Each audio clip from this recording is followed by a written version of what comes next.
Hello, everybody. We are reconvening the Ayer Board of Selectmen for Tuesday, February 6, 2018. Call the meeting to order. I'm sorry, I'm reading the... I lost myself. I was reading the executive session stuff. Yeah, Got it. we had an executive session. No, Now I was we're in reading open that. Session. I was reading the wrong top. I'm used to reading the top of the page. Can we all stand for the Pledge of Allegiance, please? Gary, stand please. I'm up. I pledge allegiance to the flag of the United States of America and to the republic for which it stands, one nation, under God, indivisible, with liberty and justice for all.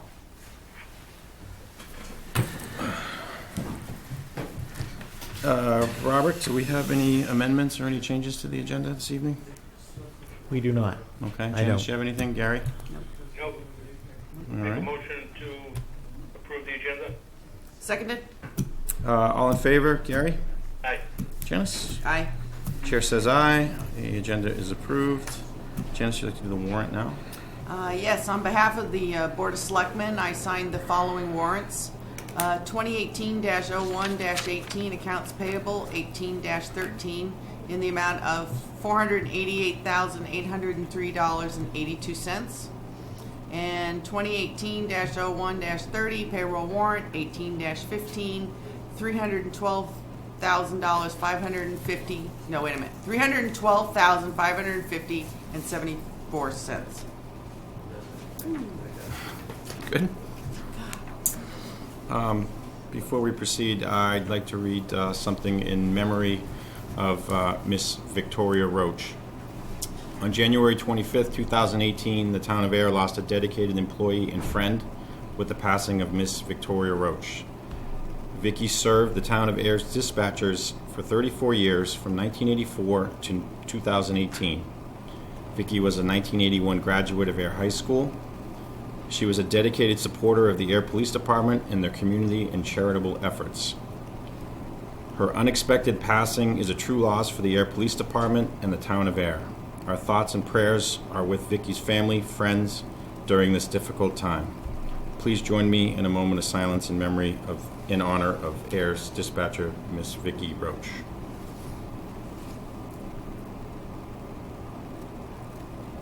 Thank you. All right. Anybody in attendance for public input? Mary? Just real quick, Mr. Chairman. I know you've got one of our, I think, Senator Eldridge here tonight. Yes, and possibly Representative Benson, but we're not sure about that. Well, I was checking my capital plan, and one of the things the late Bob Penna, who was on capital plan and historic, was, as he sat here with the breeze at his back, talked about the windows. Favorite topic of mine? And he was the one that told us about a synthetic that you could have and it would look exactly the same. So I think Robert would know this. I think you put out a couple of RFPs and the only one we got was Anderson Window. Correct. They came in, they did all the measurements, and you'll remember this because in December 11th of 2013, we received a cost of $168,000, and it had to go before Mass Historic. And then on October 29th, 2014, that was our first meeting in the fall, and the facilities manager told us that Mass Historic refused it because they wanted wood. Now the interesting, Right, yeah. the interesting thing is that when the private developer did the Fletcher building, they got a waiver on the windows from Mass Historic. So if they can get a waiver, what's the matter with us? I could not agree more. So that's my thing I'd like you to ask. And I don't even know if we were required to notify Mass. I think we were just trying to do the right thing. No, we're required by Yeah. the restriction. Okay. I would have just bypassed it, but we did the right thing. And if I recall, it was no leeway with this gentleman. down in Cambridge. Mr. Chairman, through you, and I appreciate Ms. Spinner bringing this up. What we're going to do, as the board is aware, we have a new facilities director, Mr. Schultz, and Mr. Fantastic. Schultz and I are in the process of working with Mass Historic about some other matters here at the building, and we are going to broach the discussion again about the windows as far as an option, and I appreciate that is on the waiver on the Fletcher. If the Fletcher building received a waiver, could we receive a waiver? At that time, Mass Historic said storm windows or the original growth wood, but now it's been some time. We have a new person, so we will see what we can do. It's such a shame too, because that was such a fantastic. It was a great price. project. Yeah, and the price. Yeah. Go ahead, Jensen. So we had gotten town meeting approval for the funding for those windows. We did. That's still there, It was, or did we give it back to the town? it was It was rescinded, so we would have to go through a town meeting article again? Yeah, to fund, depending on the funding mechanism, but yeah. Okay. If we do have a solution and a pathway, there would be still time to go through it would be a capital expenditure. And it would be That process. RFPs. I mean, we're looking at next spring, I would Right, think, by the right. time we would actually even remotely get a chance to think about that, I would think. Wouldn't you think? Yeah. In terms of permission, if we got that far, and quotes and Yeah. all that Right. stuff. Yeah. Sir? I'm just asking, did I miss my opportunity for public No. input? Oh, no, we're just elaborating on Okay. this one. Yeah. So what I will do is I will meet with Mr. Schultz. We actually already have on some of these Okay. things and revisit and see what the options are, and we will report back to the board. Yeah. I think we obviously would love to do the project, and let's see what. we can It do. was very Yeah. disappointing because the windows were beautiful and the price was fantastic. Yeah. And I, from what I gathered, Anderson wanted to make this their showpiece Yes. of large, and it would have been gorgeous and saved us a ton of money. So Could we apply for some some historic CPC money? Also, that's another funding source. Right. Sure. That would be another. the problem with from how I understood it was one gentleman who was the chairman of the historic committee was basically the one that was that's saying no. He's still there. Yeah, wonderful. But yes, but we need to. Yep. And I know that Mr. Schultz has some potential thoughts too. Okay. More to come. Sir, you want to come up? If you could state your name, please. Sure. My name is David McCoy. I live on Old Groton Road, up across the street from the hospital. I'm here on behalf of the group, the Groton Air Buzz, just to ask again of the Board of Selectmen that we receive support in contending with the flight training issue. I was here about a year and a half ago, and now we're working with Representative Sheila Harrington, who I understand may not be here this evening. We're in contact with Jen Benson regarding the issue, and I just wanted to state that we're still contending with the issue and seeking support from the Board of Selectmen as we communicate. Well, actually, while Sheila, I understand, is going to touch base or has been speaking with you a little bit about what we're going to propose, and I just wanted to let you know that it's still an issue and we're still working towards. Okay. I actually noticed it. I was at my place in Westford today, and it was going on, which is not far from you. Yeah. It was going on over there today. The plane shutting off, the diving. stalls. Yeah. I happened to notice it today. Yeah, okay. So Senator Eldridge will be here tonight, so I don't know if you've spoken to him. Not yet, but But, we just had a meeting with Representative Harrington this past Monday, and she is in communication with him. Okay. So, all right. So, and I know I'm going to word this wrong because I can't quite remember how my husband has tried to explain this to me because, well, I'll be honest, I wasn't necessarily paying attention. But I guess it has to do with, it's a navigation buoy. Correct. To use that So I term, that understood. it's been still there since the days of Devon's and everything. And that is why the training path is right here. and to be moving a navigation buoy basically is a federal thing because it's federal. We have no jurisdiction over our airspace. So therein lies the problem. We spent a group of Ayer residents spent 8 years in litigation. We went through a 5-year nuisance suit where Judge Patty Saris of the State Superior Court ruled that it was a state and local issue. We settled our case in 2008. We then wound up back in State Superior Court for a breach of contract by the defendants. We just settled that case this past summer. But as I said, it was bounced into the federal courts. The federal courts then bounced it back to the State Superior Court, stating this issue that we are contending with in Ayer is a state and local issue. There are many factors that go into the issue. Essentially, we are within Mode C airspace outside of Logan, so the flight training maneuvering that we're seeing here in Ayer is actually unlawful activity. And we have recently found, actually I won't share that piece of information, but we have been working with Representative Harrington. Since then, State Representative Kate Hogan of Stowe has submitted a bill, 2734 House Bill, to the State House, which would eliminate our remedy for relief through the courts.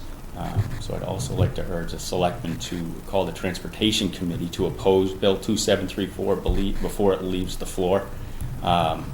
Or we are going to, in Representative Harrington's words, it will be an open invitation to receive targeted flights by the flight schools if this bill, House Bill 2734, passes. Isn't there's an airport in Stowe, isn't that? Correct. It seems kind of odd that would be, In the state, unless they want to send them all here. Well, essentially, we have the document from Massport that shows both Hanscom and Stowe have chosen Ayer as their standard, and I quote, standard training area. So the So the representative from Stowe has possible motives for... Well, she, as well as Miss Benson, I understand she may be here tonight, were involved with the renovation project over in Stowe. It's still ongoing, but the private airport received an $800,000 grant to build hangars and lengthen their one runway. And the town of Ayer, receives the majority of the one flight school's flight training here in Ayer. One of the chief flight instructor out of Stowe shared information with us through deposition that's pertinent to the town of Ayer. And it's the same 12 to 20 identified flight instructors who are using Ayer as their standard training grounds, and not one of those 12 to 20 flight instructors are Ayer or Groton residents. So there's a 20-year history of what we're still contending it's been going with. on for a while. And we need the help of the Selectmen.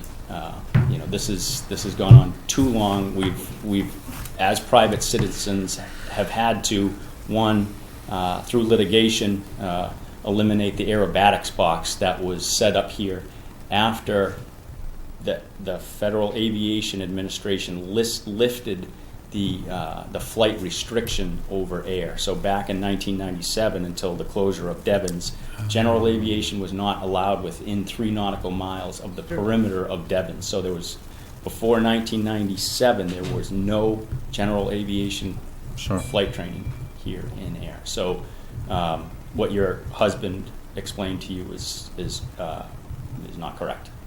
Well, I think he looked at a map. Is what Yeah, he was doing. He was there are- looking at an FAA map, and that's where he saw it. Regardless, because he's a pilot. I don't think right now we can make any decisions of support. I mean, it would be. I mean, if you would like to present us with some, I mean, I appreciate you coming, and I understand, but I think we What need. is that bell? That could be me not shutting my phone off. But anyways,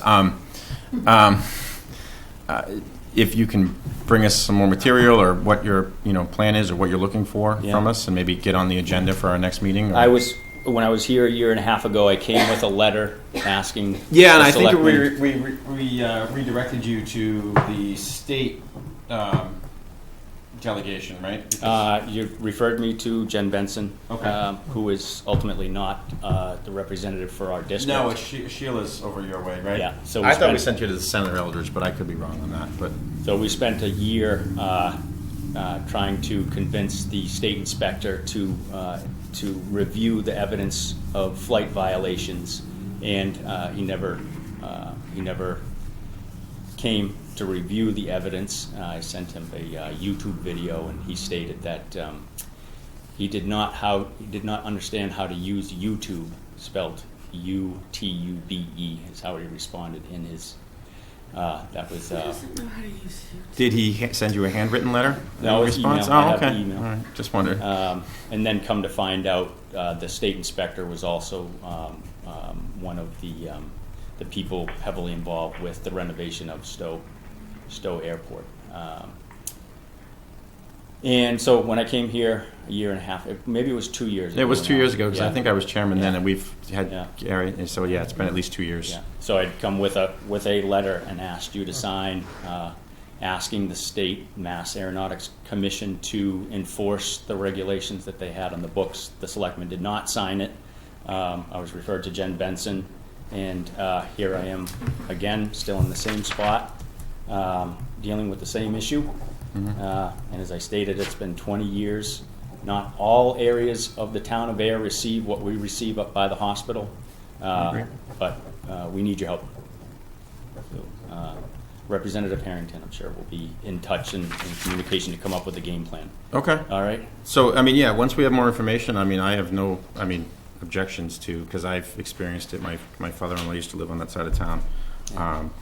So, and like I said, the senator will be here tonight too, so it might be Great. good to grab his ear on the way out. Okay. Or we can bring it up when he's here at the table as well. That would be fantastic. Thank you very much. All right, Thank all right, Okay. thank you. We'll see you soon. Just put that on the, Can we turn off all the bells? mine are off. I have There was no a bell bells. over there too. Okay. Blame it on Wetzel. Ding, ding, ding. No, it was me. ding, ding. It was me. Sorry. Gary, you still there? Okay. Is he still there? Gary? Yeah, yeah. All right. Okay. Wake up. I'm awake. All right. Alan, I'm sorry. Is Irving here? For the- Mr. Chairman, Mr. Rockwood had planned to come before you seeking your support for the letter that's in your packet, and he thought he was supposed to be here at 6, and he had a conflict for 7. So I had asked him to come, to be here for this item, but he thought he was supposed to be here at 6, but he had another conflict. What's in your packet is a proposed letter of support. The Sandy Pond School Association is applying for CPC funding under the historic category in the amount of $93,710. The total project cost is $126,676, and this is for the Phase 1 restoration of the Ayer Historic Sandy Pond Schoolhouse, which largely involves and this is just on the application is before the CPC.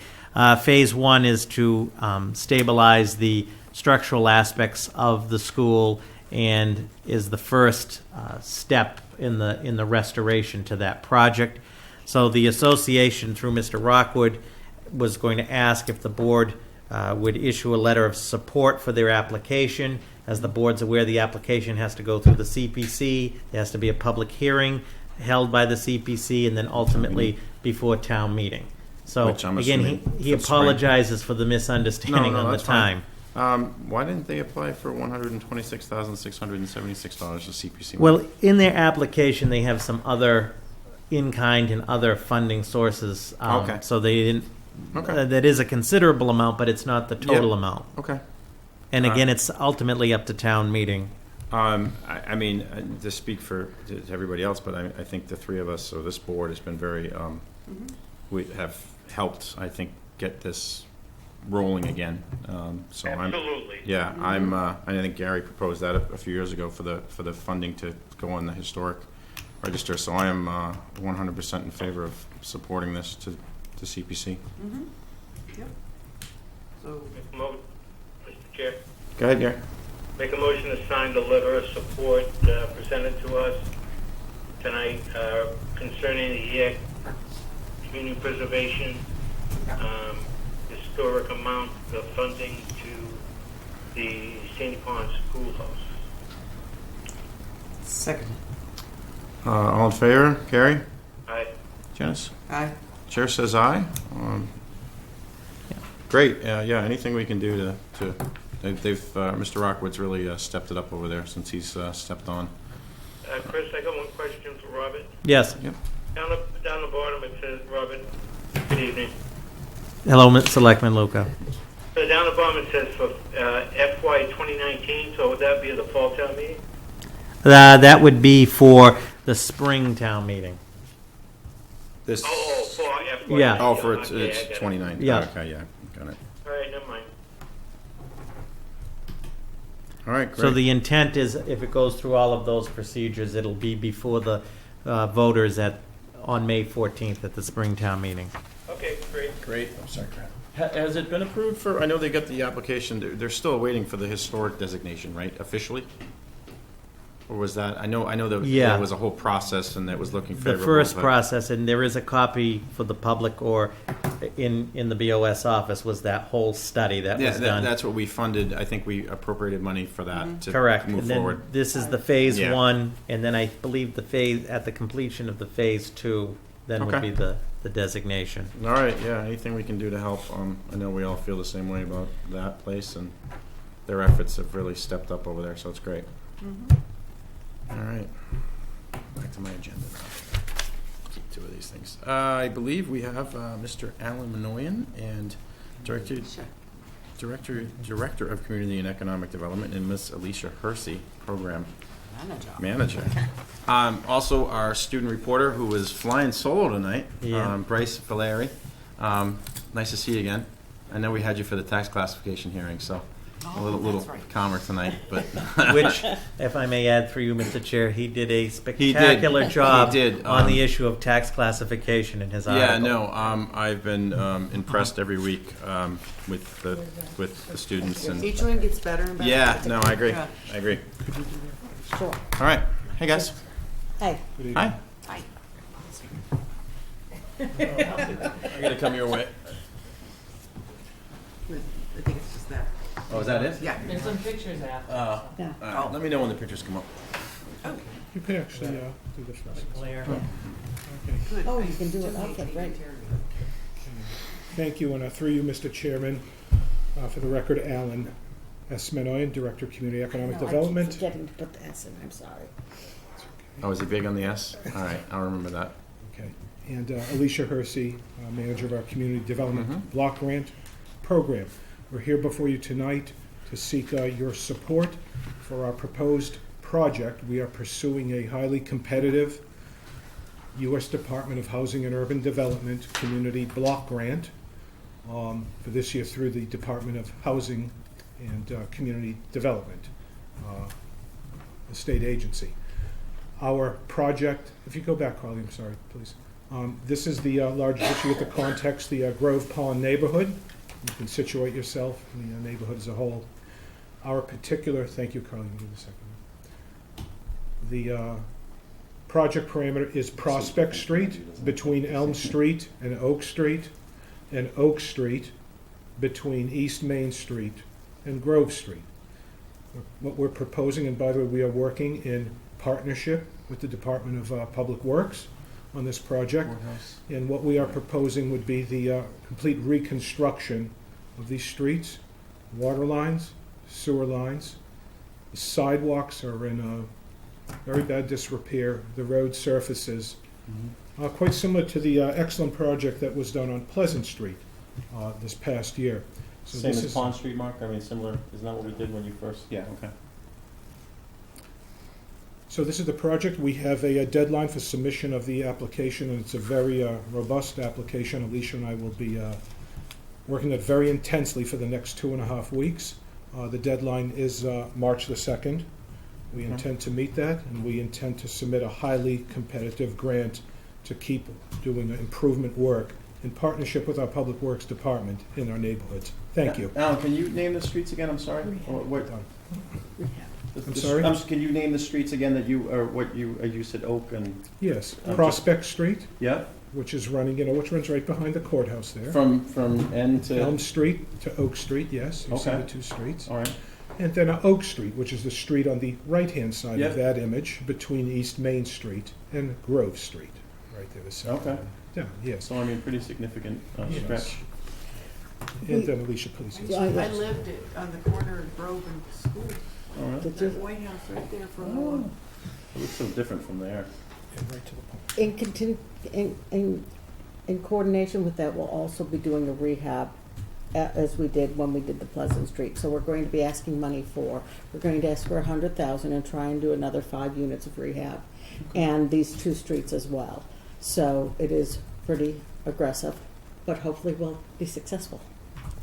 And we're looking for your approval of that project and then your support. I think that's a no-brainer. I know. Approved. Yeah. I mean, I think it's great. And you said you'd be doing, this would be water, sewer, or Sidewalk. whatever. Right, sidewalk. Prospect Street is the #1 ranked worst water main in town. Oh, nice. So it's on the hit list regardless. Everybody should yeah. be #1 on something. So, and Oak's not too far behind. There's a lot of issues with sidewalks and drain. There's no drainage on Prospect at all. So we're looking at running that down to Elm Street, putting some drainage in and running down Elm Street. One of the other issues that we haven't really have a good handle on yet is, I don't know if you ever go by the courthouse when court's in session, but there's cars parked everywhere. They park on both sides of Prospect Street. The parking lot in back of the courthouse, they basically can pull out onto Prospect Street. So it's not very pedestrian friendly. These cars park on the sidewalk. And so I'm trying to nail down someone at the courthouse and say, how can we improve the traffic and the pedestrian safety around that without them losing a lot of parking spaces? All right, Gary, I think you brought that up a few years back, if I recall. About what? About the courthouse and cleaning it up and traffic and stuff. Am I correct on that? I thought I remember you bringing that up. Yeah, because I think courthouse looks horrible. Of course, it's subject to state funding. Yeah, no, well, And the parking area and everything, but I don't think there's much we can do about it. I mean, No. It just looks horrible, but... well, we can ask our As senator. far and as see. the water main being #1, yeah, that should be Yeah. part of the whole deal. Hi, Mark. Hi, Alan. Hi, Alicia. Hi. I'm sorry, Robert. Well, Mr. Chairman, obviously, this evening, the department is looking, I think, for 2 votes, one for the record from Sure. you, for them to proceed with the grant application, and secondly is to approve the fine letter that is in the packet for your signature in support of it. And if I could, just through you, I think that this project, like the one that had been done previously on Pond Street, represents the best of this department in that it has a housing component, has a rehab I agree. component, has the infrastructure component. And I know that Mr. Minoyan and Ms. Hersey have been out in this neighborhood quite a bit during these very warm days, getting the community support, taking the pictures, the measurements, and so forth. So I'm encouraged and very hopeful, and also Superintendent Wetzel, the DPW support, that we will be successful. This is a very important project, but a well agree. thought out one by Alan and his It's department. a busy area in the summer too with the park. There's tons of kids down there. So you need a motion to approve the letter? Approve Through the ch- grant application and approve the letter. So moved. Seconded. All in favor, Gary? Aye. Janice? Aye. Chair says aye. Thank you. You got it. Enthusiastically. Okay, thank you. We're always for a Oh, we'll grant. be back with more. Nice work, guys. Hopefully we'll be back with good news Yes. on this and other projects.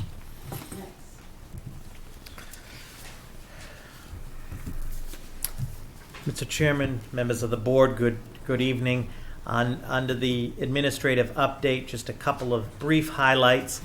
We continue to aggressively and proactively plan for the special town meeting on Monday, March 19th at 7 p.m. up at the high school auditorium for the purposes of the zoning bylaw article.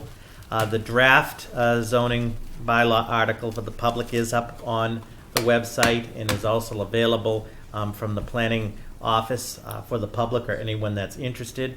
The board heard the presentation, which I thought It was was good. done. How did the subsequent The public hearings subsequent, go? he's been getting attendance. Good. He did it was pretty well attended. The January, there's another one scheduled this month and Okay. one in March, so the outreach. Town council just prepared the draft articles, which we'll get to the board. We're putting together the draft warrant. Timeline, Mr. Archambault's plan is for the planning board to give their approval at their meeting next week. Okay. And then the warrant will come to the Board of Selectmen.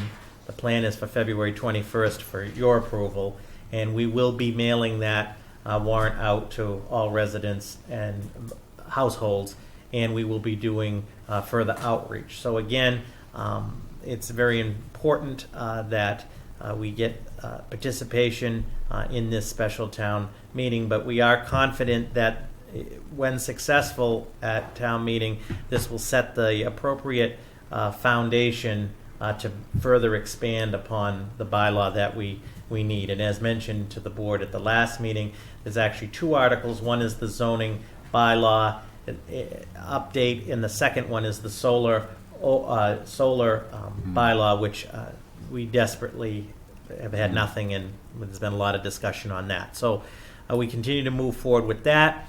As the board is aware, next Tuesday at 7 p.m. will be a joint meeting with the Ayer FinCom and the Ayer Shirley Regional School District. Dr. Malone will be here to present the FY19 budget and assessment, and the other three items: an update on the field funding situation, an update on the capital plan for the school, and the discussion about the elementary school. So I've sent all four of those items and have asked the superintendent if there are any packet materials that Yeah, she I would saw like that. you to have, that we get those by no later than I'm Thursday. assuming they're going to have to request this to be on town meeting warrant as well, officially. The field. Yeah, Mr. Chairman, as the board is aware that under Mass General Law, the selectmen are the authority of the warrant. So yes, a request would have to be made for a debt exclusion, which is also a two-part process. The board would have to authorize the placement on the warrant as well as placement of a ballot question. If we get to that point, it's the recommendation of the town clerk and I that the election be part of the local election in April, I and think it's a good idea. then town meeting on the 14th. But I know That's right, it has to go the election it has to first. pass Yes, both. yeah, But okay. I have asked for them to be prepared, because I know that the board has a lot of questions, as does the FinCom and members of the public, to be prepared to discuss, in addition to the assessment, the short version, as this board requested, those three items. Okay. So that'll be next Tuesday. So, and this sort of ties into my item 3, which is sort of the FY19 budget update. We're in pretty good shape and on schedule, as we are in past years, that the capital process has concluded at this point. The FY19 budget is well underway. The draft budget, and there's some wild cards, came in at about 6.4%. Obviously, that's just the rough draft. We obviously know that has to be reduced down to the sustainable level, and we're working on that. The FinCom will be calling in the major departments for reviews. I will be going to them next Wednesday, the 14th, to discuss the town council budget for FY19 as well as the administrative budget. So the board is aware the town council budget, which was $120,000 in FY18, has only $10,000 remaining in it. So it is definitely going to require reserve fund transfer for FY18. but I have put forth a request for $130,000 for FY19, and we'll be discussing that with the FinCom, and I know the board is aware of the major issues, but happy to answer any questions on that. The Neshoba Valley Technical High Schools, their breakfast got delayed because of the snow, and with that delay, we are anticipating assessment number from them by the end of this week. Normally, they're a little behind, but we'll get that to the board. We'll have the assessment from the regional school district next week, and then next week also the Minuteman Neshoba Health Group is going to be voting. Oh, that's the wild card, the voting bond, the right? rates. Yeah. So we will. These big pieces begin to fall in, so we'll have more updates for you on that. Lastly, my office has been very involved in the Section 21 process that the board authorized regarding the plan design changes. Not surprisingly, of course, the unanimous response from the Insurance Advisory Committee, and they're just not happy or thrilled with the trend that not only we're seeing, and they get this, I explain, across the country, but every city and town. Not only are the premium increases estimated at 15% for FY19, but the plan design changes increase the co-pays and lower the coverage. I mean, that's across the board, and I know Sounds fair. the senator will be here later, but we will get through the Section 21 plan design change process and continue in that direction. So overall, the town's fiscal stability is good. Overall, the FY19 budget will be within the model and within the sustainability parameters. But again, it's always an issue of sustainability, which I think our conservative outlook continues to serve the town. I mean, this is the fourth year in a row now that there's been approximately just over $1 million in free cash.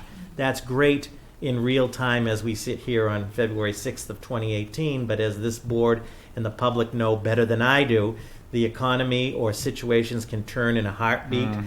Some of our infrastructure, which I think Superintendent Wetzel has done an excellent job in preparing that inventory and plan for the future, and you're going to talk about some of that tonight, but there are potential unforeseen Always infrastructure a surprise. costs, always a surprise, and I do convey that to our employees and our unions as well, that we do value the job they do, and I understand that everybody would like significant raises and so forth, but when the taxpayers, many of them are on fixed incomes, the seniors that receive Social Security receive about $19 before taxes as an increase in the year, et cetera, we have to continue, I believe, with that conservative, sustainable model that continues to serve us well. So that's really the administrative update and the budget update as of today. We'll continue to keep you updated on that. I know many of you, Selectman Livingston, you, Selectman Hillman, Selectman Luker, are involved on various committees that the town has that touch the budget. So unless there's any questions on that, that's our big focus is the budget, and of course preparation for the zoning bylaw, because we really want the public to be informed and the public to participate and to be successful. It does require a 2/3 vote, and if it is not successful or it is tabled under state law, you have to wait 2 years to bring it back. So Can we make sure we don't put this at the end of like Article 32 this time? Because that was part of the you problem. mean on the 19th? Yeah, we got to organize the on articles correctly. on our town meeting, is it whatever that is? So the minute? special is on March 19th, so March it's 19th. Oh, that's just right. this. Oh, So okay. that's, right. All right. yeah. It's 2 items. All right. Yeah, and But I when- appreciate the board's support and willingness to call that special town meeting just for that, because that's an excellent point. What's always happened in the past, at least in my time, when it's put on the annual town meeting, It was the it end. would be the last 10:30 article. at night, and Yeah. I remember Jeremy Callahan getting up to speak and spoke for about 15 minutes, and then people got tired, and if I recall, if it was the same thing, and it got pushed away. Yes, Yeah. I think it's imperative, and that people show up, especially for that, for both town meetings. Yeah, They right. have to show up for that one. Because ironically, if they don't, then all the people that have been complaining about the fact that we need to update the zoning bylaw and when are we gonna do that, will then have to look in the mirror and say, well, we couldn't do it because you didn't show up. Right. But I But could you explain again? Yeah. I'm getting a bullhorn driving around town yeah. this time. Could you explain why, if it was tabled? Because normally, when you table something, you would say, we're tabling this for the next meeting, or we're Right. tabling this for 90 days. Why does the state require us to table it for 2 years? So perhaps when Senator Eldridge is here, the State Zoning Act. We have all sorts of questions for you, Jamie. Yeah, we got a list. We got a Yeah, list. Senator, how are you? But in a nutshell, the State Zoning Act in Massachusetts, a zoning in under the bylaws, 2/3, but if it's tabled or defeated, it can't be brought up again for another 2 I years. can It is- understand the But it- defeated it's- part. but- Yeah, Yeah, I mean, you're defeated, you're actually gonna go back and like Yeah. redo something right, so that you can win. right. But a table I know what you're saying. Normally, could be that people just didn't understand a question. I think that's what it was. Audio was Right. bad, nobody could understand, they were tired, they had Yeah. one eye open. yeah. So why, again, Mark it Arsher, does not make sense. Selectman Livingston, I couldn't agree with you more. It's one of those Government it's an yeah. anomaly in that sense that you're right. If it's defeated, that's one thing. But if it is tabled as it was in 2011, because of the interest, I think, of time, it was like I really believe that's what it was. Quick question. yeah. So what if town meeting was to say, we want to table it for 90 days, and then the town of Ayer, via town meeting, all agreed? Does that mean the state overrides town meeting saying Yes. that we want to do it in 90 days? I'm just bringing these points up. No, they're all You know. they're all good points, but the state law We would lose. supersede it. Supersede. So it's very to quote Mark Archambault and I Kinda want just that out there. yeah he and I discussed that he would like to see the state in the next state zoning act take that issue up. Okay. But to your point, so normally you're absolutely correct. Normal circumstances, town meeting could table it for 90 days, table it to the fall, or just table it. But with a zoning bylaw, if it's tabled, it's 2 years. So we will explain the definitions of table and Yes, whatnot before I this will. special. Town council will be present, Okay. and I'm going to talk to the moderator. And I think in the beginning, that's why we put this item as its own that night. We want everybody to have all the correct information, and for it to be successful. And back, whatever it was, 4 years ago, there was no, and I don't think anybody thought about being tabled. I think it was just brought up because it was 10 o'clock at night and someone said table it, and I think it just, I don't know if anybody put the 2 years in their Right. head. And they may have not. I mean that. I'm not even sure I understood it back We then, will. so. We will most likely. We will put that information Yep. in the explanatory note as well. There was no explanatory. However, I think this is much better yeah. done, and I think people want it, and I think it makes sense. I think Based it's on and it Mark. sets the coherent. and it sets the foundation because as you'll hear and as we have heard, there's a lot more work to be done, but you can't do everything Of course. at once. So, but if we don't get the house in order in this bylaw, at least that foundation, then we can't move forward on some of these other things, at least in an efficient, proactive way. So. All right. But if there are any questions, that's really the update and the budget update. And then I just have two quick action items for your consideration. The first one is a recommendation for reappointment of the animal control officer for a 1-year term to expire December 31st of 2018. As the board is aware okay. Seconded. Miss Julie Thomas will be the reappointment.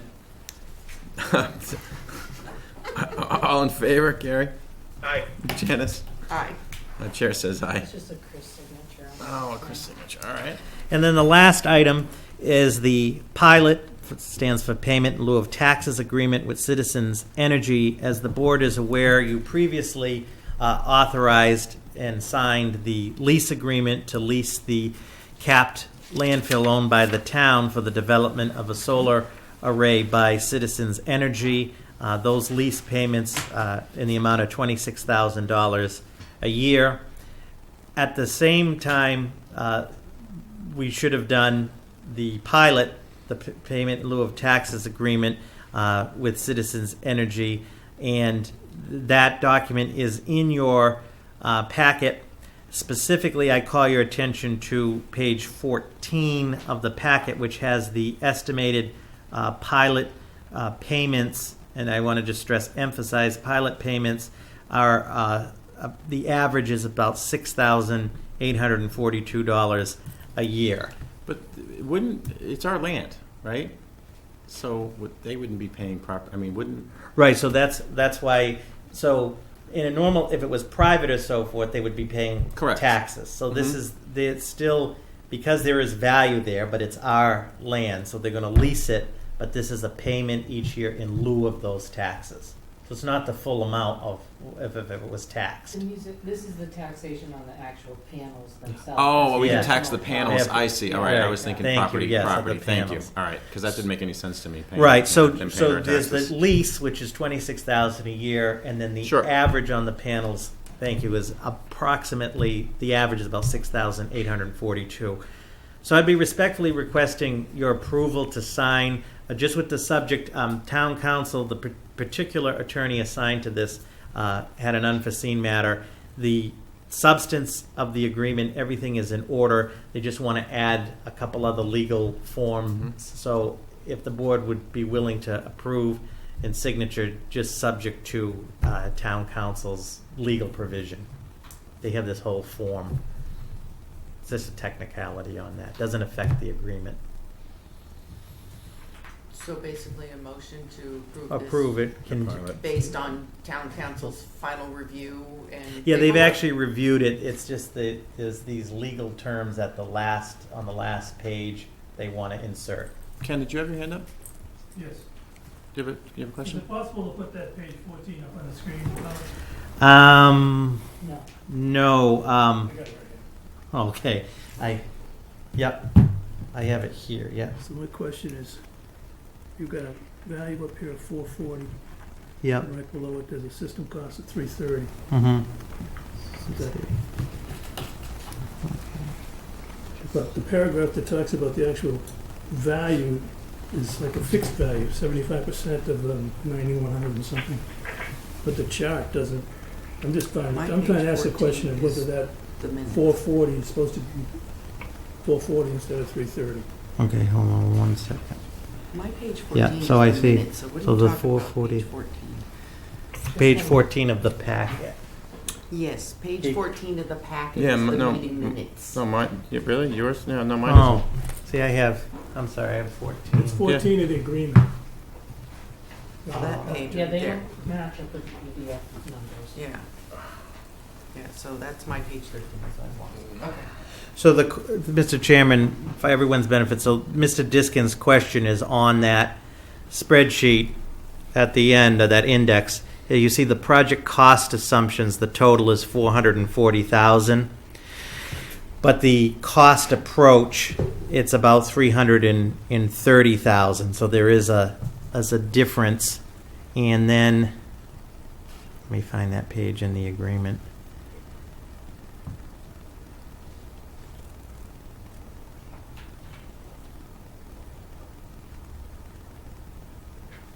Oh, I see. And then on page 2 of the agreement, point number 3, the dollar amount of the annual payments to be paid shall be arrived at by multiplying this figure of 9,124 by the nameplate capacity of the project as defined in paragraph 2. And then, for example, if the project was 0.75 megawatts as anticipated, Ayer Solar shall pay the town annual payments of $6,843.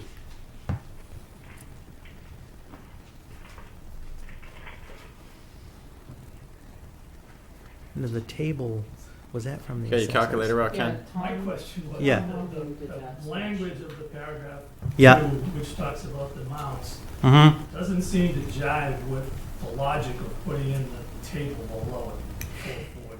They don't seem to be connected. Yeah, and I think one of the reasons through the chair is the table I put in for the table is from our assessors. Yep. It's not part of the agreement, so it was used as an estimate.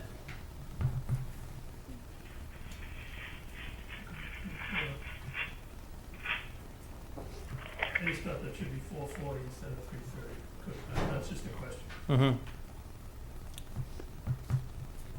Well, I mean, we can approve the pilot program with the addendum that town council will review and make any Right, I will changes. get the clarifications Yeah. on that, but the formula of 9,124 times what they call the nameplate capacity, so it could be higher or lower, that is what was agreed to by Yep. the town Mhm. and Citizens Energy. All right, so we'll just make a motion with, And I'll town get- council reviewing. Was that the motion? I think Gary made a motion.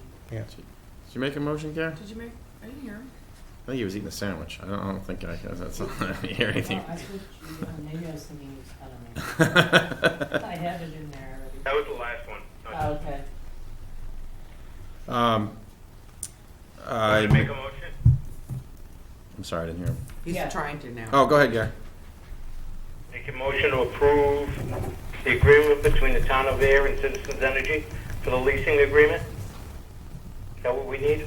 Yeah, with Yeah. just, with, Pursuant to town council's final review and changes, modifications, Addendums. addendums.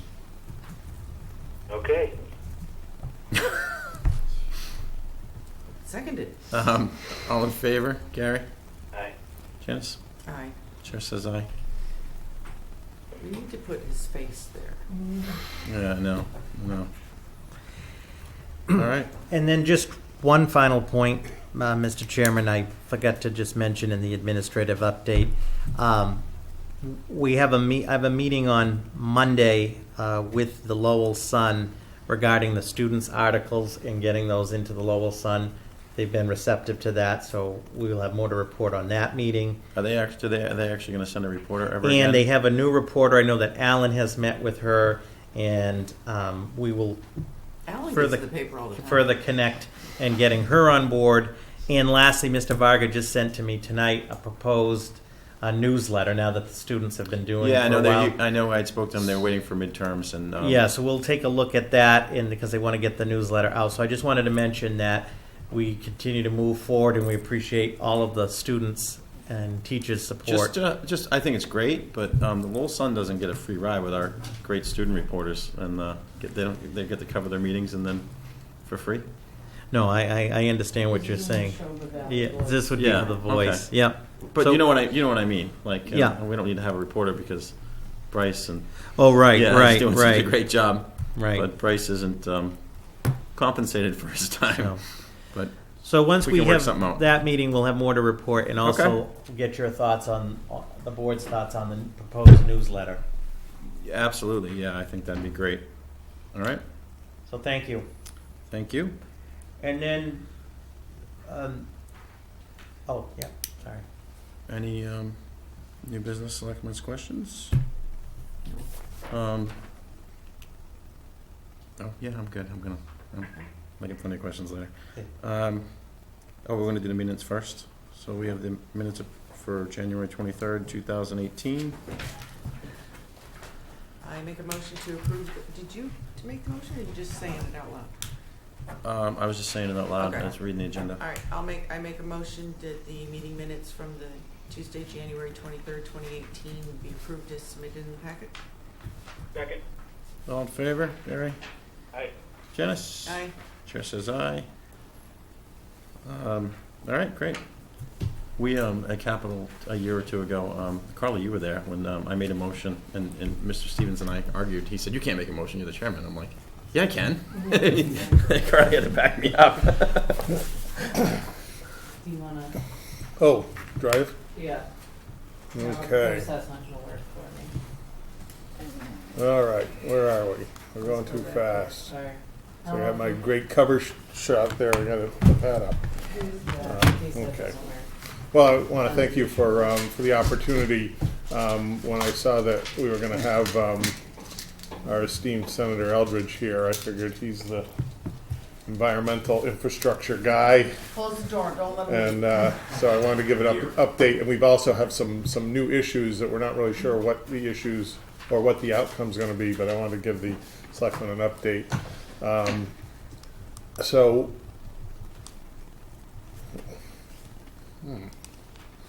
I guess we'll go the old-fashioned one. So our Grove Pond well fields, we have 2 well fields in town. We have Grove Pond, which is off Barnum Road over by, right on the Devons boundary. And then we have the Speck Pond well field, which is in Selectman Hillman's backyard. Side yard, yeah. And Everything's like in your backyard. and Grove Pond is really our operations center for water.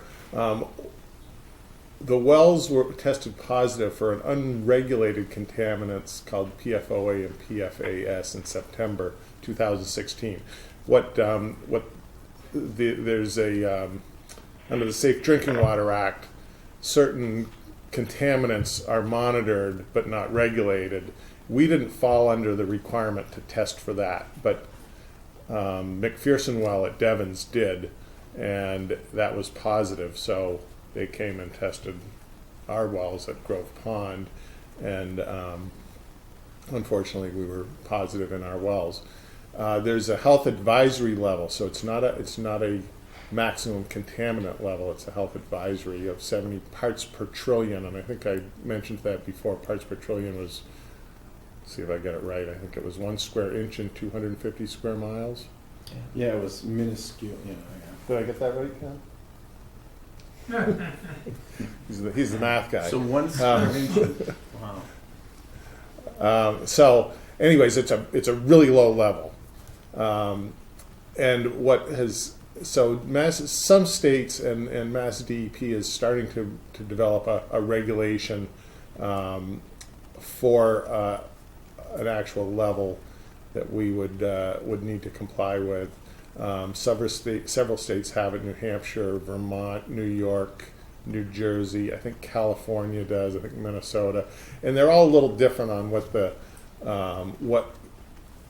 health advisory level is and how they implement. This is a man-made. I mean, this is right. This is not something that's emanating from bedrock or anything right. like this. So, this is a man-made. So this will give you an idea what it is. So it's a perfluoroalkyl substance, or which we abbreviate as PFAS. They're made in, like, Teflon frying pans have had it in it. Clothing, cosmetics, carpet, and primarily they used it in a lot of it in foam for firefighting. So, for instance, Hudson has got the contamination in their well because they're where the firefighting academy is. McPherson well was tested because of the airfield there. Barnstable is another place that has the PFAS contamination due to the airport. It's at their, I think it's called their airport wells. Westfield has 2 wells that are contaminated from the air base there. So that's primarily where they were looking to test, and the health impacts are depends on who you ask. And I'm not a doctor, so I'm not going to give an opinion, but it's still, the jury's still out on what the actual health impacts are. But the sensitive population is pretty well defined as pregnant and nursing women and infants. Which is significant. I mean, yes. Yeah, well, obviously it's. Yeah, I read an article today, or a PowerPoint summarizing a study by some medical professionals in New Jersey, and it was pretty surprising. It's hard to put it in context because they're talking about a lot of substances and blood levels and exposures that that I'm not that familiar with, but they made a pretty strong case for minimizing your exposure to the chemical. Sure. So we've had a number of discussions with Mass DEP about this, and as I mentioned, the DEP's in the process of developing a state water quality limit. What they're looking at is, so we have 70 parts per trillion is our combined limit right now for PFOS and PFOA, and right now we just have well number 8, which is over that. The other wells at Grove Pond are under that limit, and when we blend them, we're Does under it the spread 70. though, Mark? Is it something that could Yes. creep? Okay. It hasn't reached its stopping point, essentially, if it's in Right, and we're not really sure exactly, we haven't had enough time to study the hydrogeology out there and the contaminant transport, where exactly it came from, what the levels are in the upstream aquifer, but it's fairly water soluble and moves pretty quickly. So what the DEP has said is they're not really sure what the levels are going to be, but they think it's going to be for 5 combined PFAS compounds. They're not sure when it will be implemented. They said it could have been as early as last Friday, but I think there's going to be a process, and we're not really sure what exactly that's going to mean for us. As you know, I put a $5 million placeholder in the water capital plan in case we have to build the treatment plant. One of my other concerns about this is that, you know, they've tested certain water supplies, but they haven't tested every water supply in Massachusetts. So it's a little hard to implement something in Ayer when we don't know whether Littleton has a problem. Sure. As well as if one of our solutions is to buy water from Littleton, are we buying water that's already contaminated? Right. As well as bottled water. If one of the solutions is to provide bottled water, we don't really know what's in the bottled water because it's not Well, I tested. mean, this for also these. affects, I would think, one of our largest industries, correct? Yes. Yeah. Who uses our water for Aquafina? Yeah. Has the military, I mean, we know where it came from. So the Army Corps has been doing some studies, but you know they start here and start working their way down. So they've just finished this part of the study. They've gone out and done some sampling at their existing wells, and they've looked at past usages, and now they have a plan to start zeroing in where the problems are. Like anything with a big government agency, it takes a long time for them to go through the process And there's still, do the Robert, studies. correct me if I'm wrong, there's still litigation up there on another issue with the parachute washing or something, or with some type of other contaminants up there. And well, there's the Shepley Hill. Shepley Hill, yeah, I'm sorry, yeah. Superfund site. Yeah. Chris? Yeah, Gary. Chris? Yeah, go ahead, Gary. Yeah, the parachute part is part of the whole aquifer water thing that they're trying to remediate. Okay. And that's what they're doing is with molasses, they're putting it down the holes. They're being successful with it, but I don't know how long that program will last. Okay. Did you say they're putting molasses down? Okay. Molasses, yeah. Okay. Can't go wrong with molasses. Just want to make sure. So I guess from my discussions with the DEP, the takeaway is something's going to happen where we're not sure what or when, but we need to be ready. Is it PERC? That's the issue. I think the acronym is PERC, P-E-R-C, for the contaminant that's up at Moore Airfield. It's probably, well, there is the PFAS, but there's probably also a bunch of other stuff. There's probably a lot of VOCs up there, and I think the PERC is from the parachute washing. So what's our action plan? So what have we been doing? We're doing quarterly sampling of the Grove Pond wells. We just in our last sample measured the levels in the 2 water storage tanks. The results are that if we're just looking at the two compounds, it's just well number 8 that's over the 70. now. If we look at the 5, then even when we combine the 3 wells, we'll be over the 70 limit. The Pingree tank with the 2 compounds, PFOS and PFOA, is 18, and at the Washington Street tank it's 32. So there's contaminants are present, but they're well below the limit, and that's because we're blending a lot of water from one contaminated well. We're blending a total of 5 wells, and Pingree's lower because that gets most of its water from Spec Pond. Okay. I put up that, so I'm developing a short-term water supply plan. That's what came out of the discussion with the DEP last Thursday, and I'll talk a little bit about what those options are. I put up public notification, question mark. We've done some notification just, I would say, casually on social media. We haven't done a true public notification that says, this is what's in our water, this is what you should do about it, and send that out to all of our water users. And that's probably the next step that we would do based on what the DEP is going to come up with for a requirement. We're evaluating long-term alternatives, primarily looking at treatment. We've looked at purchasing water from Devon's, developing new wells that take years and years. Treatments Which could eventually be affected depending on... Right. Yeah. Treatment's really easy to implement, it's just expensive. And I will have a report on Thursday which gives me all the costs of the treatment.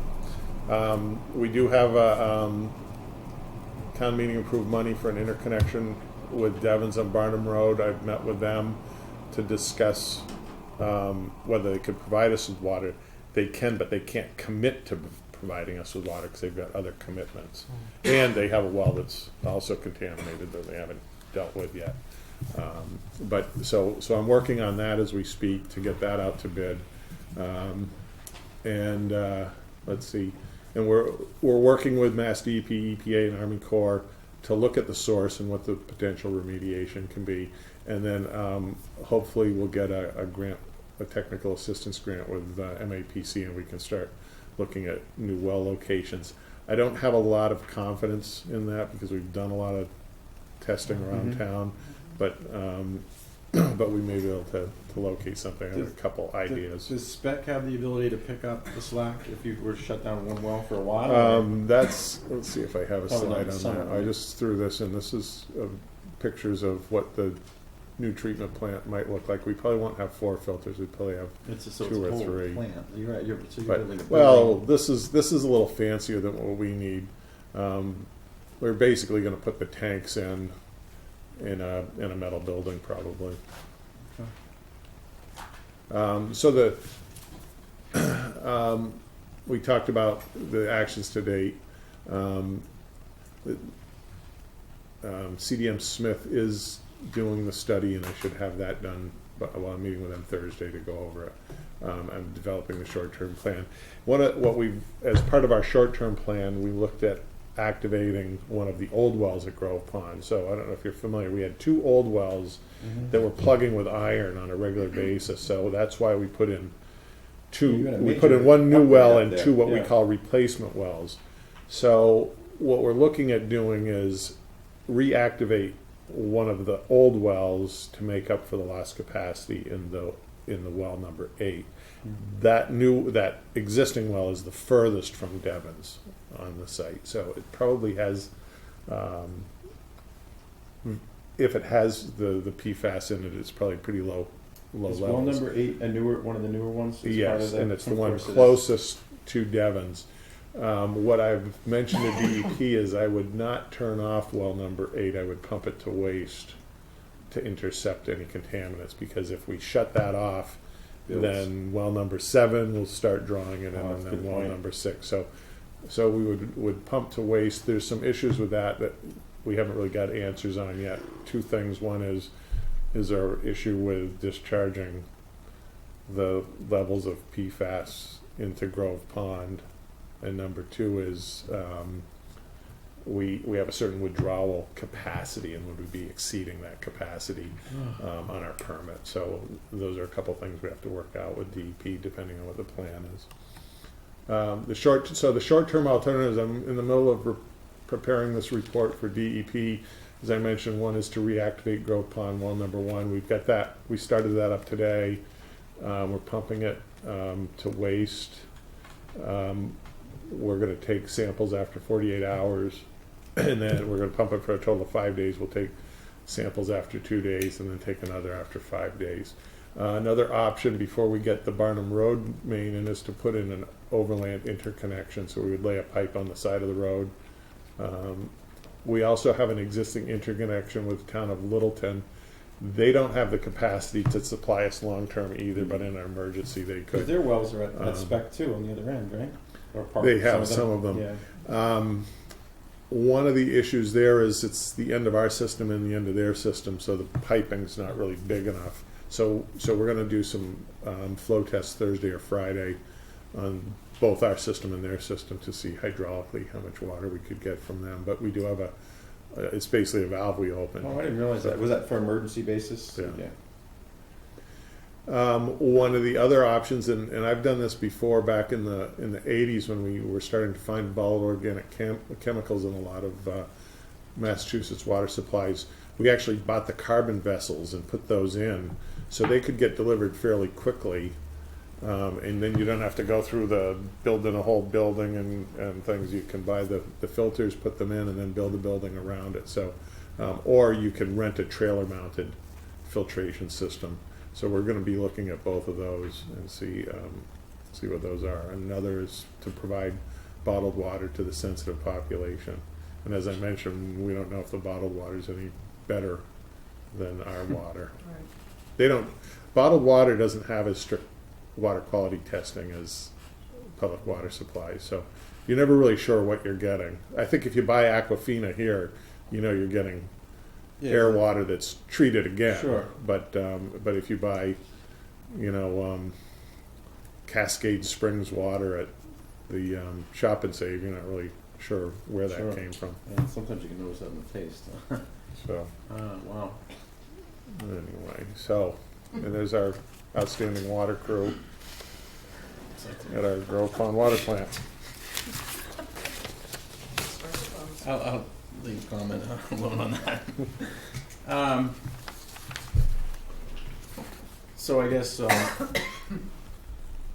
we're really in a predicament here, and the DEP is not doing us any favors. Well, I think they're doing the best they can. Sure. They're reaching out. We're going to have a conference call on Thursday afternoon to kind of get back up to speed on where we are.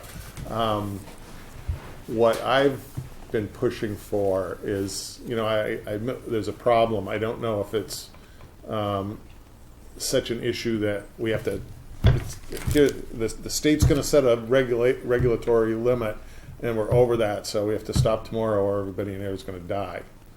I don't think it's that way. This is a chemical with a long-term exposure. I think if you, I would recommend we do a public notification, particularly to the sensitive population of pregnant women, nursing women, infants, and let them know they may want to look at alternative water supplies or carbon filters for their tap or things like that.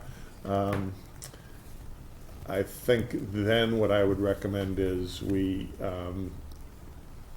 set a schedule with the DEP on when we can have treatment in place and have a year or so to go through that process. I guess the question, and I guess we can ask the Senator his input on this too, is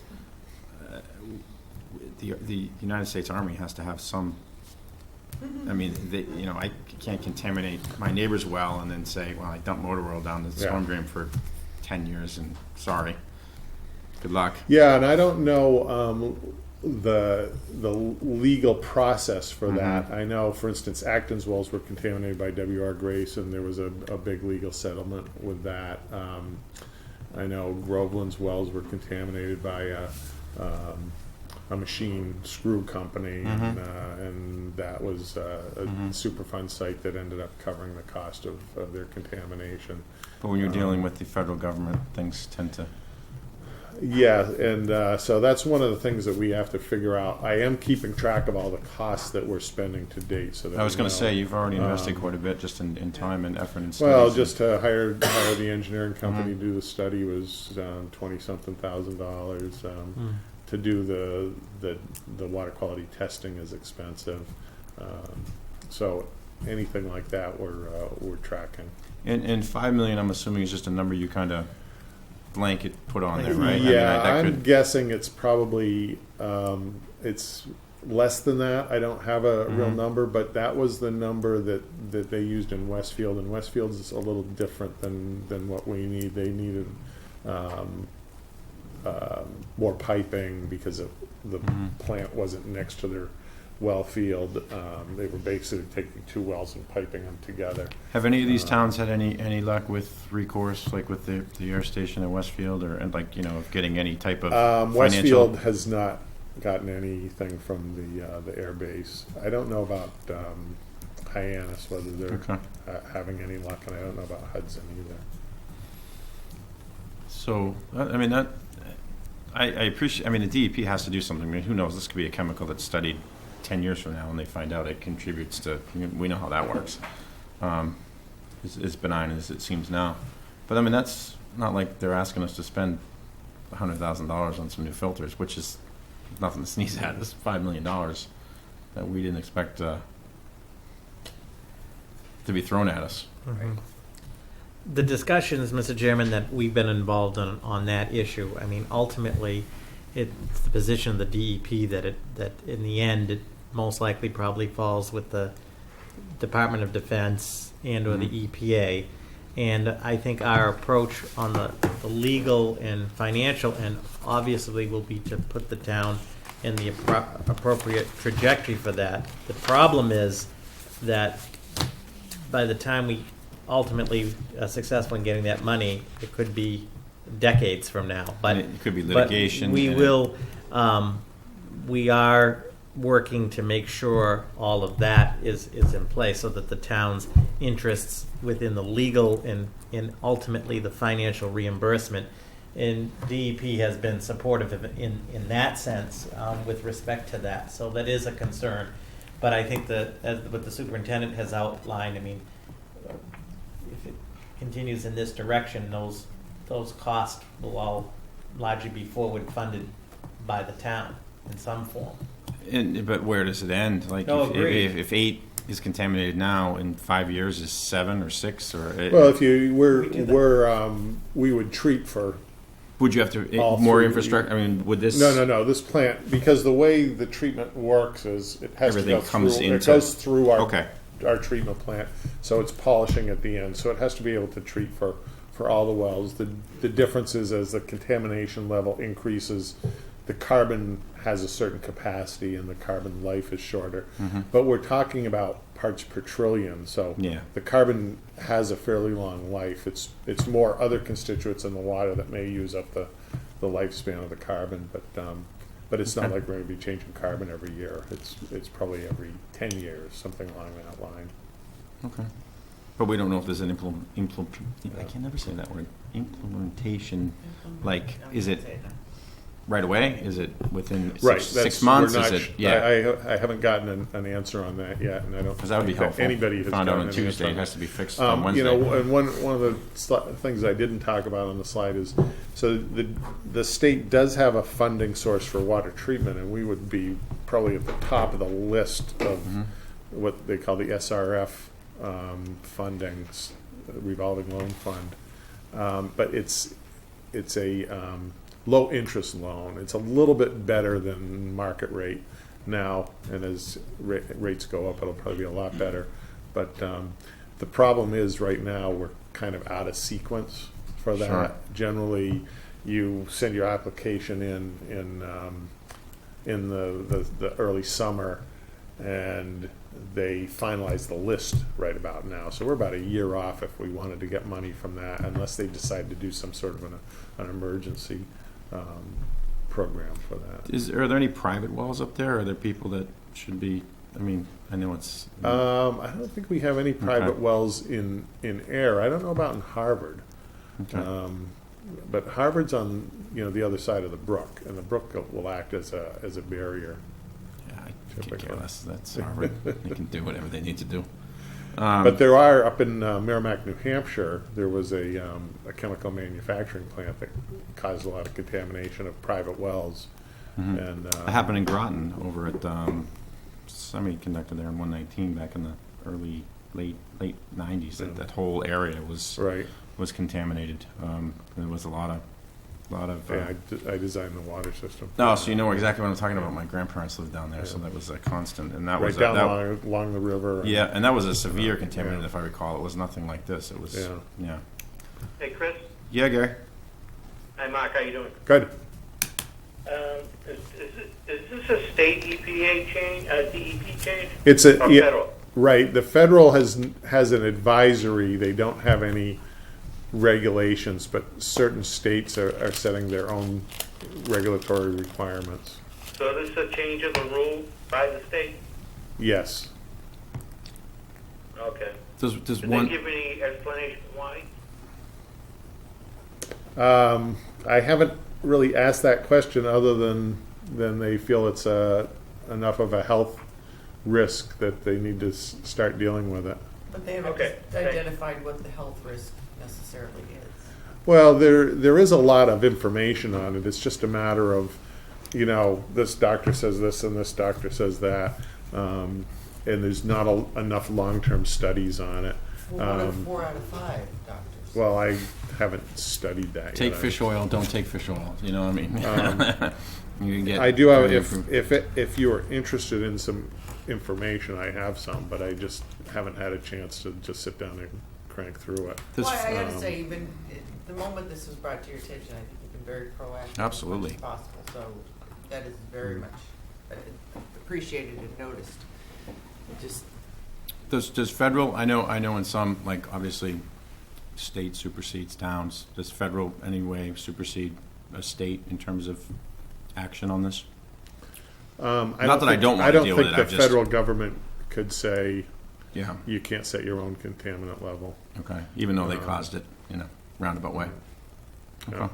But, I mean, it's, the Safe Drinking Water Act does regulate the majority of our water, and Massachusetts has primacy on that, so they administer the Safe Drinking Water Act. But then in addition, we have regulations for water suppliers in Massachusetts that are completely different than what they have in New Hampshire and Sure. what they have in Maine. Understood.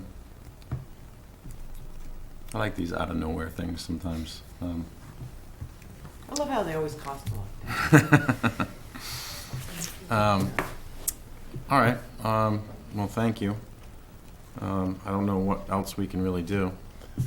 Like I said, I'll have a better handle on it by the end of the week as to what's going on, hopefully after my call with the DEP. But I mean, they've been communicating regularly with me.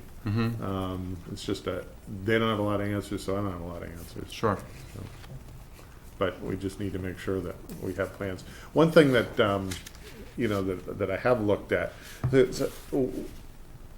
we're upgrading both wells at Speck Pond, which is part of our problem, and we're about 2 weeks away from having the new Speck Pond well online. And that'll be a huge help, because right now we're pumping about 300 gallons a minute out of it, and with the new one we'll be able to pump probably about 700 or 800 gallons, so a little more than double that. So that would actually make up the capacity that we're losing out of this well, just about. But then we have to take well 1 at Speck Pond out of service and do some maintenance on that. So that'll be down for probably another 2 to 3 weeks after we get one on. So it's kind of a balancing act, and we don't have much room for error. Sure. So- and that's not accounting for a drought like we had a Right. few summers ago when it was really Yeah. So. And the other thing that we've talked about is putting in water restrictions to reduce our water usage, which I think we probably should do at some point if we are dealing with this and have to reduce the use of that. But 60% of our water is non-residential. We've got the Pepsi and the tofu and the windshield washer. So businesses really depend on our water. Sure. And I can tell them to cut back on their water, but they're going to say, well, next time we have a business decision, maybe we'll move out of town. Yeah. Yeah, and that's, it's not fair to them to. No, and those are 3 fantastic companies to our community as well. So, Yeah. so anyways, well, one's working on it, but we can take the edge off by eliminating lawn sprinkling and things like that, but it's not really going to make up the loss of a well. Right. All right. Okay. All right. Great. Thank you. Thanks. So now's the time we ask for the senator's help.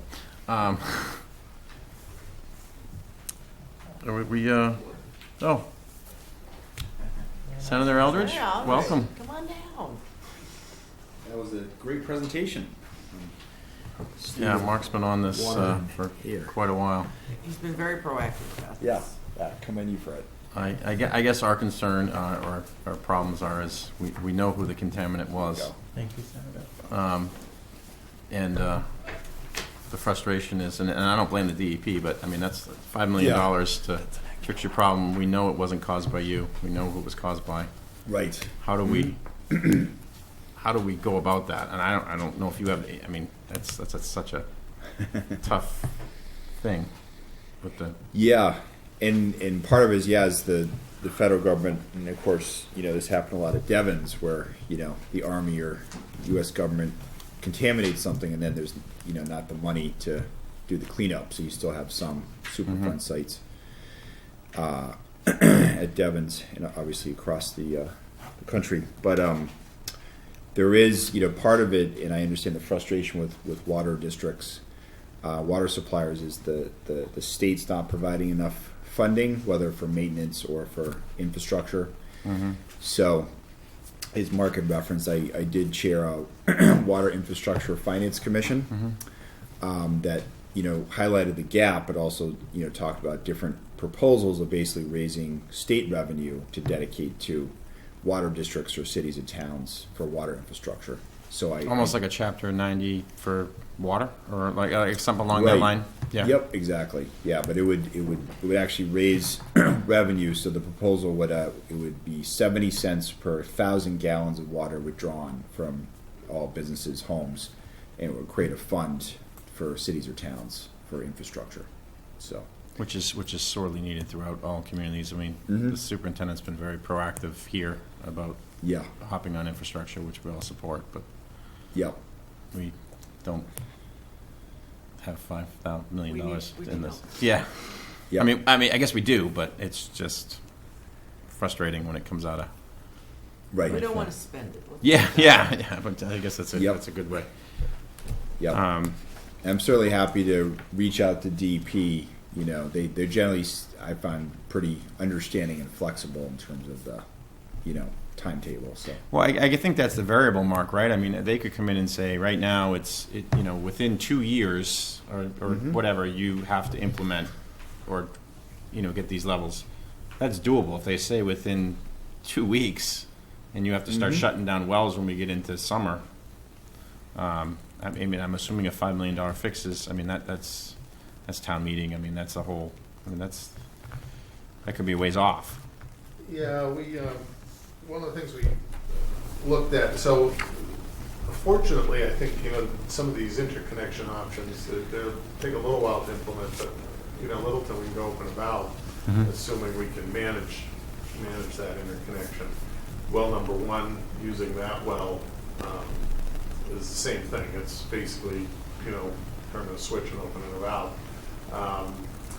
If we wanted to really solve the problem and put in some GAC filtration, we could probably start that process. Maybe use the some UDAG money, and then repay it back when we get approval at town meeting. But to put some filtration in would probably cost about $1 million just to throw some filters up there. Okay. Well, I mean, ultimately, it comes down to, we have to have the water safe. I mean, whatever this chemical is. And then I guess we pound the door of the military at some point, and like you said, we would probably all be old and retired, but it's something I think they probably admit it came from them. I don't think there's any other. Yeah, there's definitely, they know the contaminant source, and they found hot spots up gradient from our well.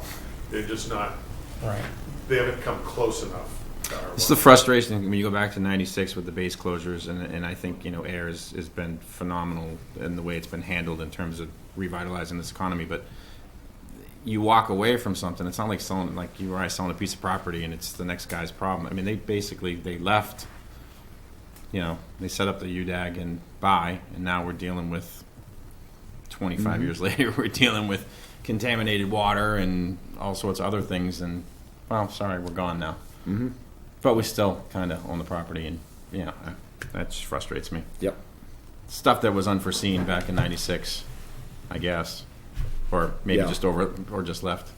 Sir? Regarding the state police facility that's up on Moore Airfield, does anybody know where they draw their water, what well they draw their water from? And has it been brought to their attention? Are our state policemen and women drinking contaminated water? No, they, Devon's has 3 well fields right now, and McPherson is the one that's closest. They're all connected into one system. McPherson well is the one that's closest to the airfield. It's right on McPherson Road. You can see it as you drive down the road. It's on the right side as you're heading towards the airfield. So that one is offline because of the contamination, but they have 2 other really good sources up on the base that supply that area. Thank you. As soon as I see your outline here, there's actually a couple of things we wanted to talk to you about, actually. Yeah. Shall I make my brief presentation? Yeah, absolutely. Please. So, thanks very much for having me for the board, and Representative Benson, Representative Harrington are not here just because of the scheduling challenge. Just Getting the this 3 of you guys work for together me is to always a come, challenge, so so it's good I'm that sure they'll be we coming can- later. Yeah. not tonight. But yeah, thanks for having me, and wanted to come before the board. Mostly on budget, but anything going on in the town and any legislation. Just to go through the handout, I gave you in some ways related. The first things is that even though revenues are looking up for the state, we know that education aid, local aid, still isn't at what its levels were around 2002. Right. So I do support raising revenues through closing corporate tax loopholes and tax breaks. The bill to get the matching fund for the Community Preservation Act, which I know Ayer uses very well for housing, historic preservation, and open space purchase, has been filed again. So I support that to get the match closer to 50%, where now I think it's under 30%. Proposal I've been doing a lot of work on regarding revenues is Airbnb. So that bill just came out of my committee today, the Financial Services Committee, and it includes a local option tax. So if there were people hosting, doing short-term rentals in Ayer, there would be money set aside for the town. And in the bill that came out of committee, and it was really more House bill, but it proposes that half the money would have to be dedicated either to affordable housing or infrastructure, and then the other half would be up to the town. So would love to get feedback on that. I know it's often hard to get money set aside for infrastructure and housing. Yeah, the housing, I think, Alan and Alicia do a great job with CBG and all that, but Yeah, absolutely. we have made since Mark's been on with Capital, made a huge effort each year to just set aside. Now we've just incorporated infrastructure. I'm a firm believer in you never lose an infrastructure investment Right. when it's done absolutely. correctly. So we've tried to be proactive in Ayer, but unfortunately across the state, it's been stuff that's been left aside for the longest time. Yep, absolutely. So Absolutely. I'm all for that. So that's one item, and then budget priorities. So I'll be meeting with the Senate Ways and Means Chairwoman Karen Spoka later this month for my budget priorities.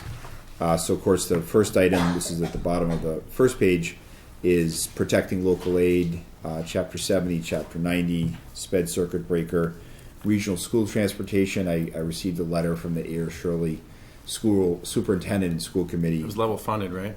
If I recall, I see in the governor's budget. Yes, level Yeah. funded, but the reimbursement isn't 100%, Yeah. so we're really trying to get to 100%. So that's a big goal. Public transportation. I know the effort continues with the Ayer parking for the train It's on my station. list too. Yep. So appreciate all of this board's work, and I know how hard Robert and Carly have worked to push through that agreement. They should be commended. They've lots and lots of hours getting Yep. where we're at now. Yep. I know we have the shuttle system that connects Ayer with Devon, Shirley, other communities. But I know, and Chris, I know you've always highlighted is the goal of someday getting a new train station here in Ayer. So Correct. hopefully after the parking is resolved, we can make that.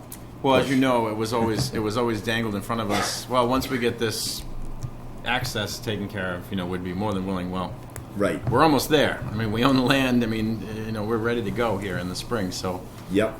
now's the time to talk to our friends again at the MBTA. And Yep.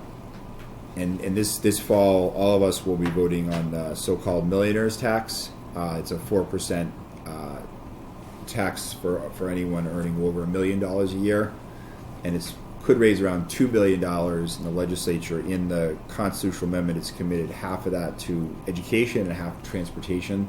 So that could be a source of money for a new train station. Most new train stations cost around $20 to $30 million. So did the MBTA, now I know they've gotten some FTA or there's some grant money or some they got from the federal government, right, to upgrade, and I know they're going through certain stations are now closed down towards the city, right, that they're renovating Right, and bringing up to yep. handicap compliant.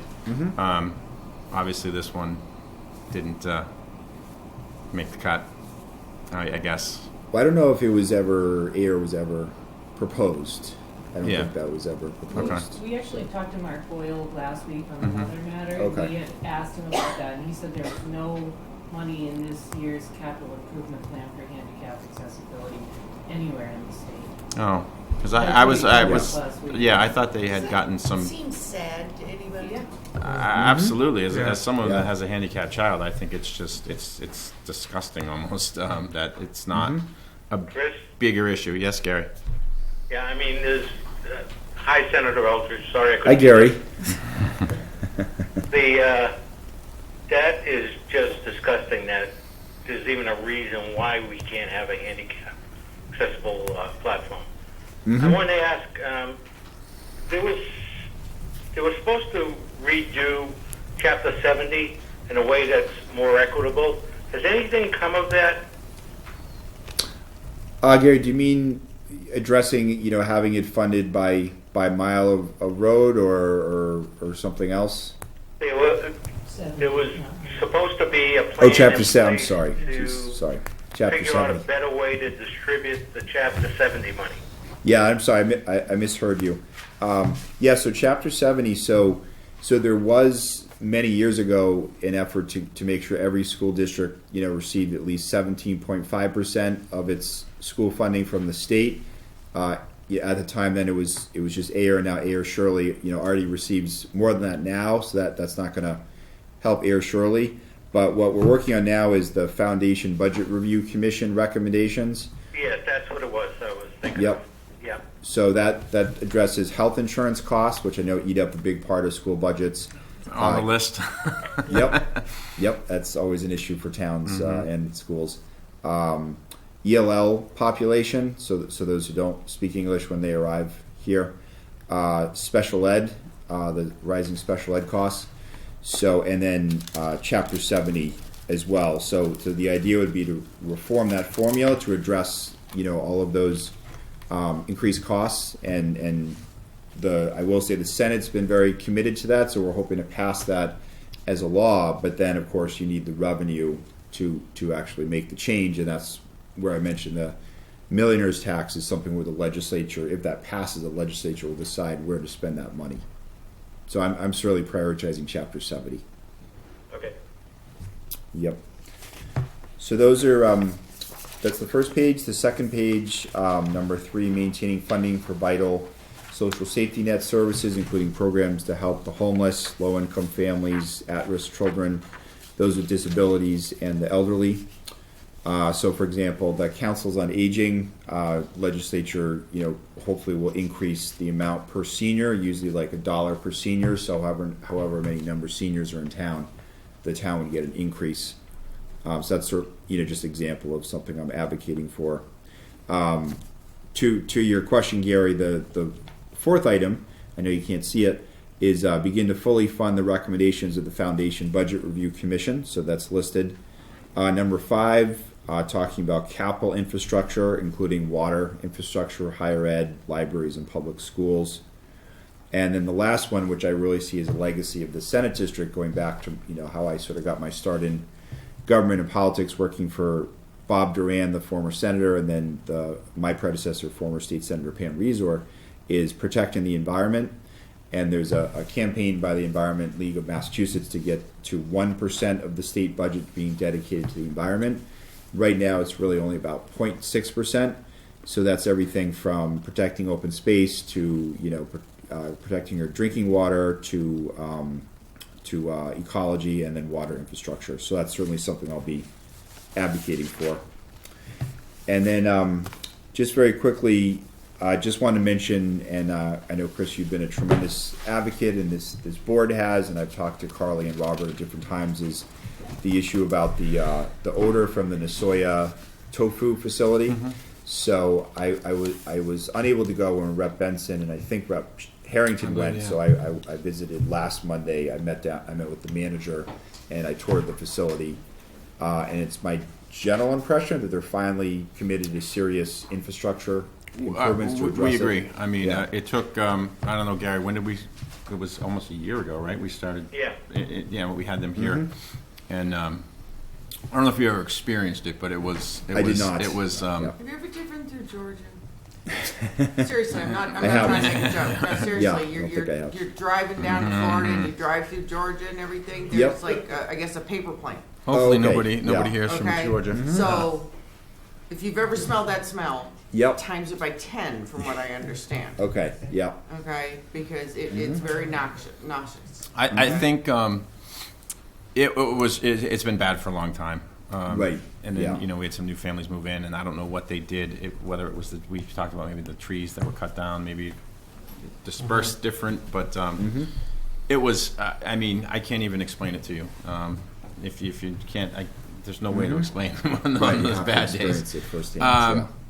I would say initially they gave us a little bit of, we're working on it. Once your colleagues and yourself got involved, and once the media really, there might have been a method to the madness there with the media. Actually, when at the corporate, I believe the CEO came in from California that next week and dedicated, what was it, $2 million in this final fix. Four. And since then, whatever they did, which is almost frustrating to some because it was pretty quick. Right. We dealt with it for 10 years, and then they made this fix, and it's been pretty good. I don't, maybe one or two complaints in the last. One or two, and they may have told you through the chair, Senator, we went with a third-party objective reporting service, which has been better. They just issued another letter, I think, that went out today to the neighborhood, but we've only had complaints have gone the down. Complaints have gone and way it's down. been mild. It has not been as severe. So I guess almost frustrating that they didn't want to really make those steps. But I think they're good people. They've always been forthcoming with us in terms of coming to the meetings and saying what they're doing. So I'm glad you were able to get over there. And and the CEO, I think, got it. The bottom line was starting to get affected when his major buyers were starting to see what they were doing. Yeah, exactly. To these good people. So I think the final plan will be the summer. Is it? I know they finally got the approval, right? Yeah, they're in the. That was the time they showed me. Yeah, about the summer. Yeah. And the DEP, I think, fines them now if there's. There's a little more of a. Because if the residents have to go through the summer like they did, it's not going to be pretty. Yep, absolutely. Yeah. Yeah. So thanks again for your leadership on that. It was more frustration because I had to drive through it every night. But yeah, no, I'm glad for the people that had to endure it because it was difficult. So good. That's a very good positive. I'm proud of that for our board too for keeping that on the agenda. So I don't know if there's any questions or those that's my basic. I guess I have a couple, and I Janice, I don't know if you have some, Gary. Sure. You mentioned it actually. That, and this isn't something that you can address as state senator, as the insurance rates that our communities are enduring, our school systems. We don't even know what the schools. But what is it this year, Robert? Was it 14? Ours is the health insurance. We're in the Minuteman Neshoba Health Yeah. Group is estimated to be 15%. My goodness. Last year it was Yeah. 17. It was Wow. 19 the year before. So I mean, we're at 40% now in, the 40, double digit. Yeah. Mm-hmm. Yeah. How does this? Acceptable. And like I said, this is a bigger question on a bigger stage. But how do we? I mean, me as Hilco Heating and Cooling, I pay $2,100 a month for health care for my Yep. family, and obviously I have a good plan. I have a son with disabilities, but Yeah. that's yeah. more than my mortgage. Yep. And they just like you said, they've changed the plan a little bit, so your copays went up, but now you might have to pay a little bit more for this. Where does this end? I mean, we're going to be a bankrupt state here or a country if this. Yeah. I mean, and we're fortunate in Ayer that we have been financially wise, but I mean, there's other communities that are barely hanging on. What Right. happens when they have to endure this over No, and I- over and over? I agree, and on the state side, approximately 40% of the state budget now is dedicated to healthcare. So obviously that means less money for education, public safety, transportation. I'm sure you read about it in some of the papers, but the town of Harvard, the Board of Selectmen, and I personally disagreed with what they did, but they cut the health insurance benefits for retirees, for their teachers who are retirees. So Is it even legal? You can. You can? You can. Yep. Yep, you can do that. They're not part of a union, so it's not negotiated. So, yep. So that was a surprise. So I have a solution. I don't know when it'll actually become law, but I am the author of single payer healthcare. So that's what every other country has. So basically, taking the profit out of healthcare, essentially eliminating health insurance companies, and then there would just be direct reimbursements. Well, I guess, we talk and we can argue whether you're a Republican or Democrat, whether it's Obamacare, Romney Care, Trump Care. Right. I mean, right. ultimately, doesn't it come back to the insurance companies? I mean, if there's not a regulation there, I mean, if Merck can charge Right. Yep. $2,000 for an EpiPen because they can, when it costs $30 to make, Right. there's I no think oversight. Yep. But I also think, and this is where it's just frustrating, is that what do the Boston hospitals charge for the exact same procedure as Neshoba Valley Medical Center, with just as good care, in some cases better for the community hospital, but the charge for Mass General is 4 or 5 times that. So Yeah. why is that? So it's also Because it's location. that some people say, oh no, I must get my knee surgery at MGH because they don't think that the community hospital does as good of a job. So that's part of it.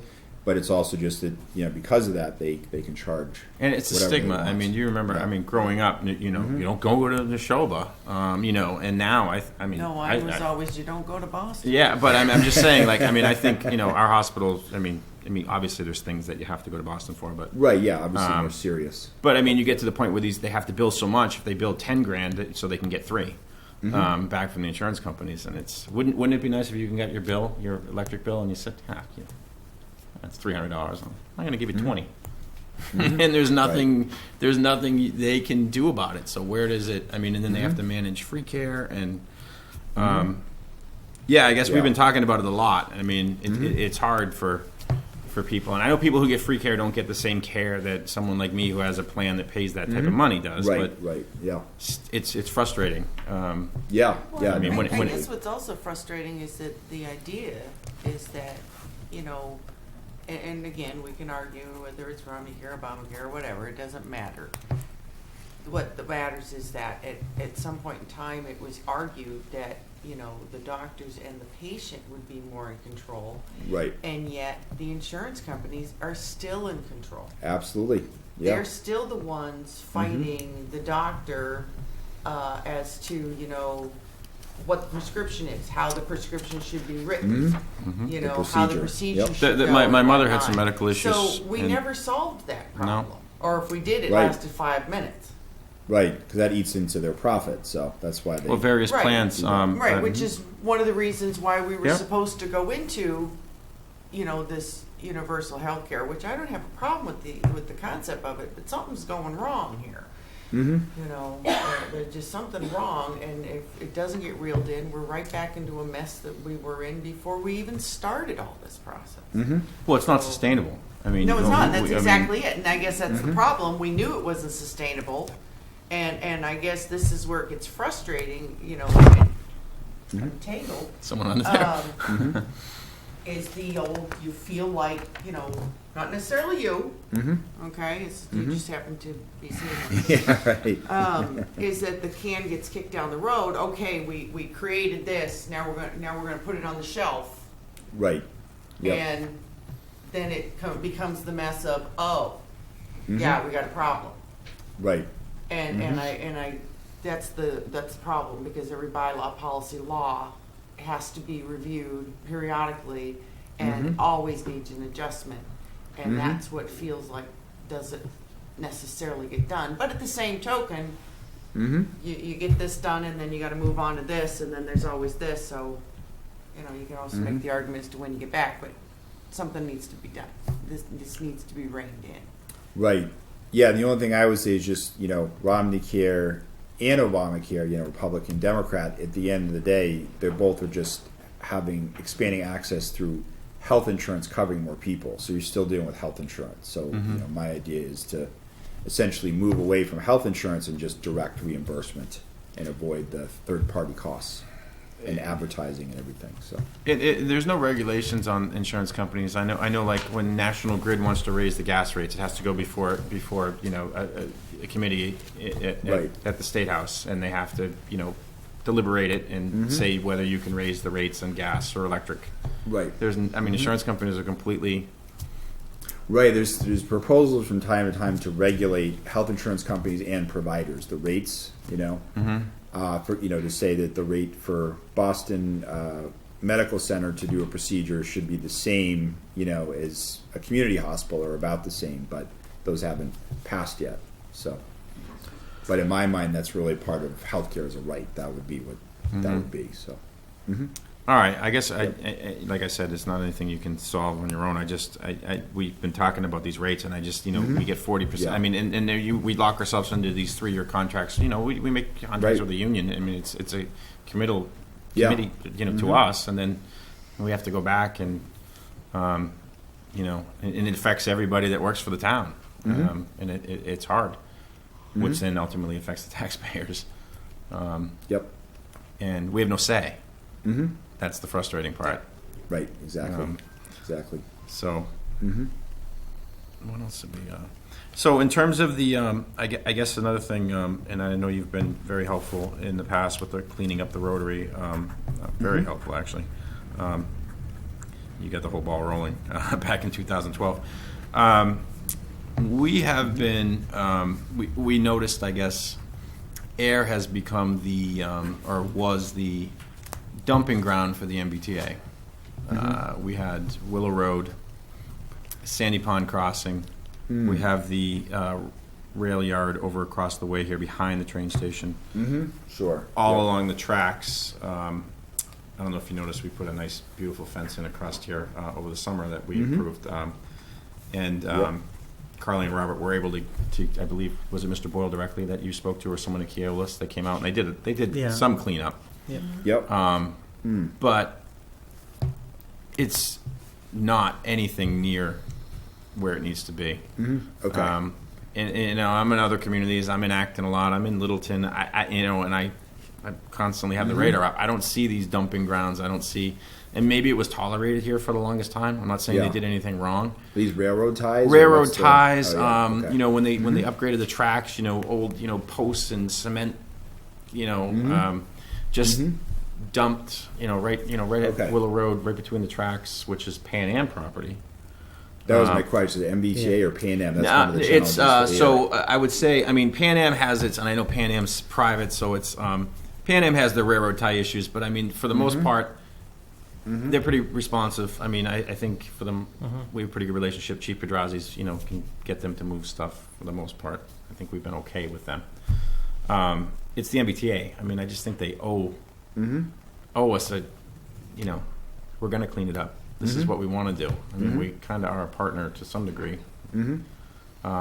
So if there's any help you can do with that, because I know they committed, they did a little bit, and I think we were all amazed at how much was over there, right? When they cleaned up. The town put in this fence, they were helpful with that, and they really cleaned this corridor Okay, up yeah. here, and then with Selectman Hillman, this Willow Road location, which is MBTA, it was sort of they made sort of there's like a chain link fence, but it was when they were doing the double tracking and so forth, and it's just, Okay, yeah.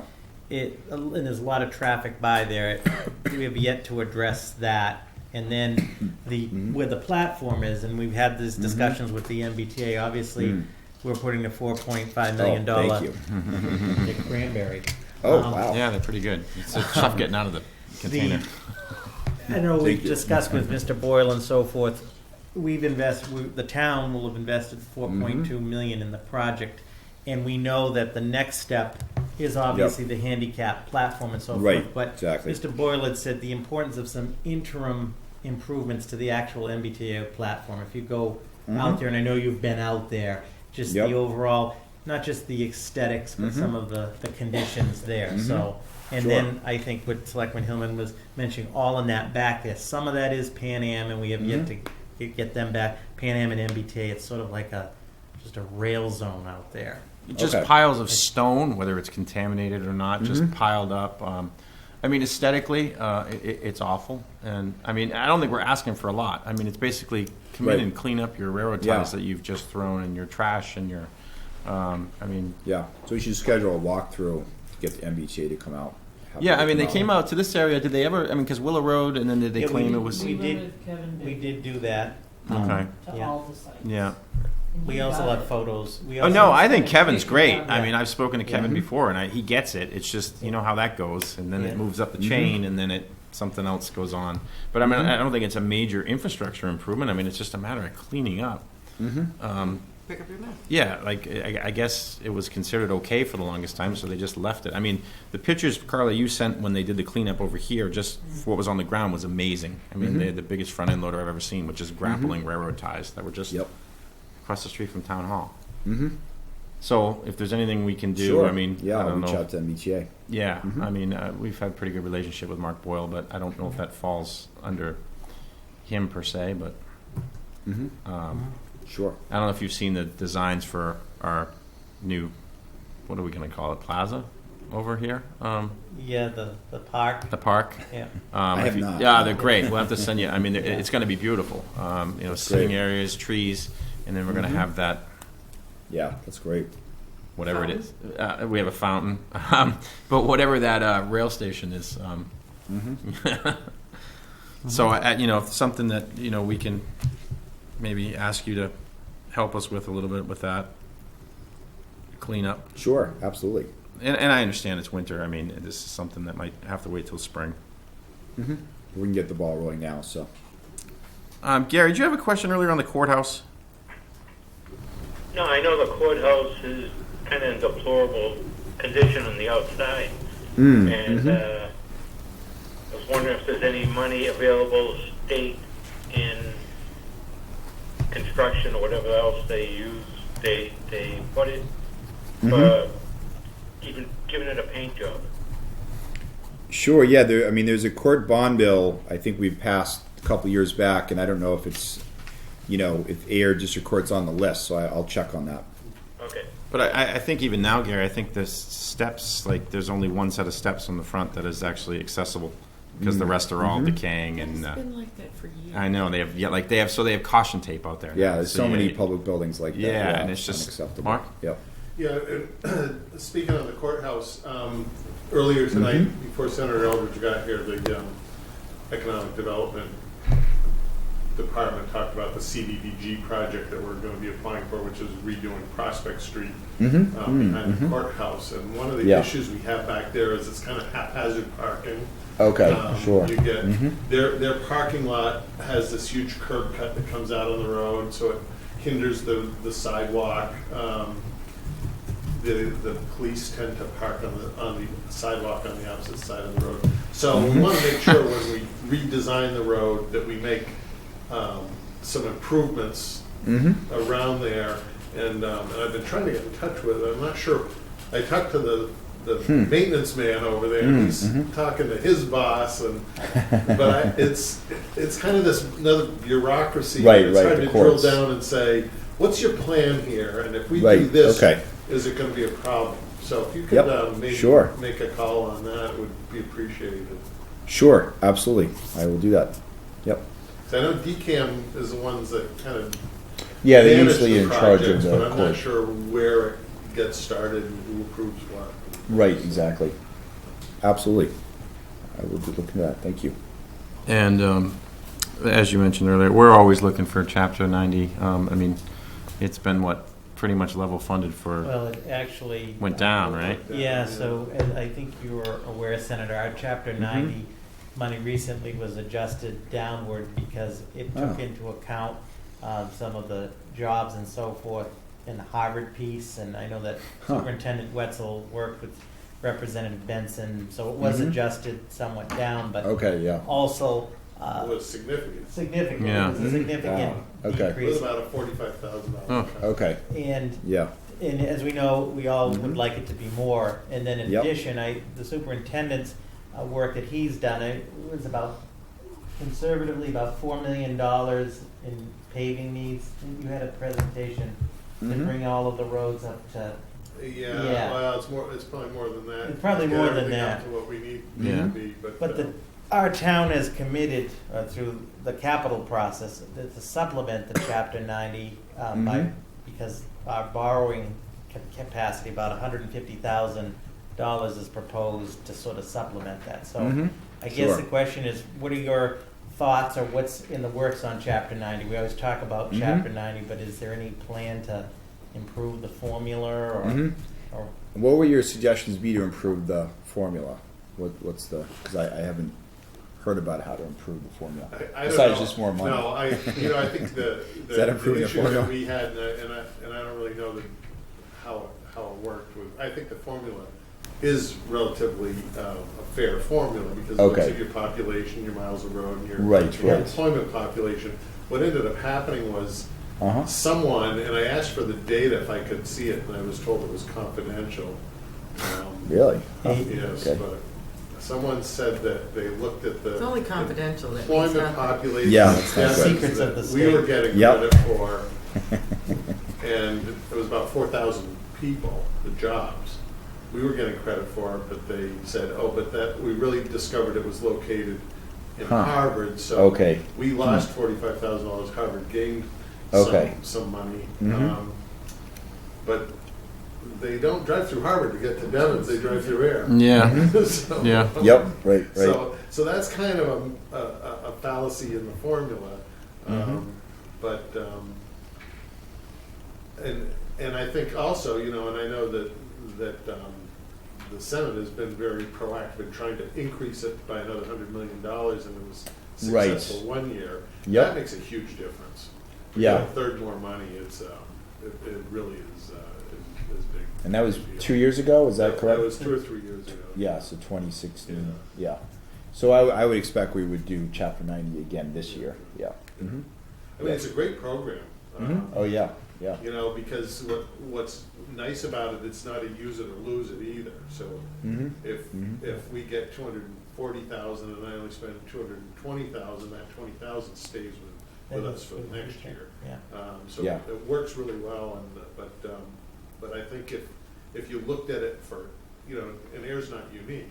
Every town has a lot more pavement projects than we have money to take care of. Absolutely. Okay, I will check on the status of the Chapter 90 money. Yep. And just one more question for me, Jamie, and I don't know if you're aware of this. So this was the Boston Globe, April maybe of previous year. When lottery rewards are greater than sales. I don't know if you saw this. Harvard has zero revenue from lottery sales. They sell not one lottery ticket.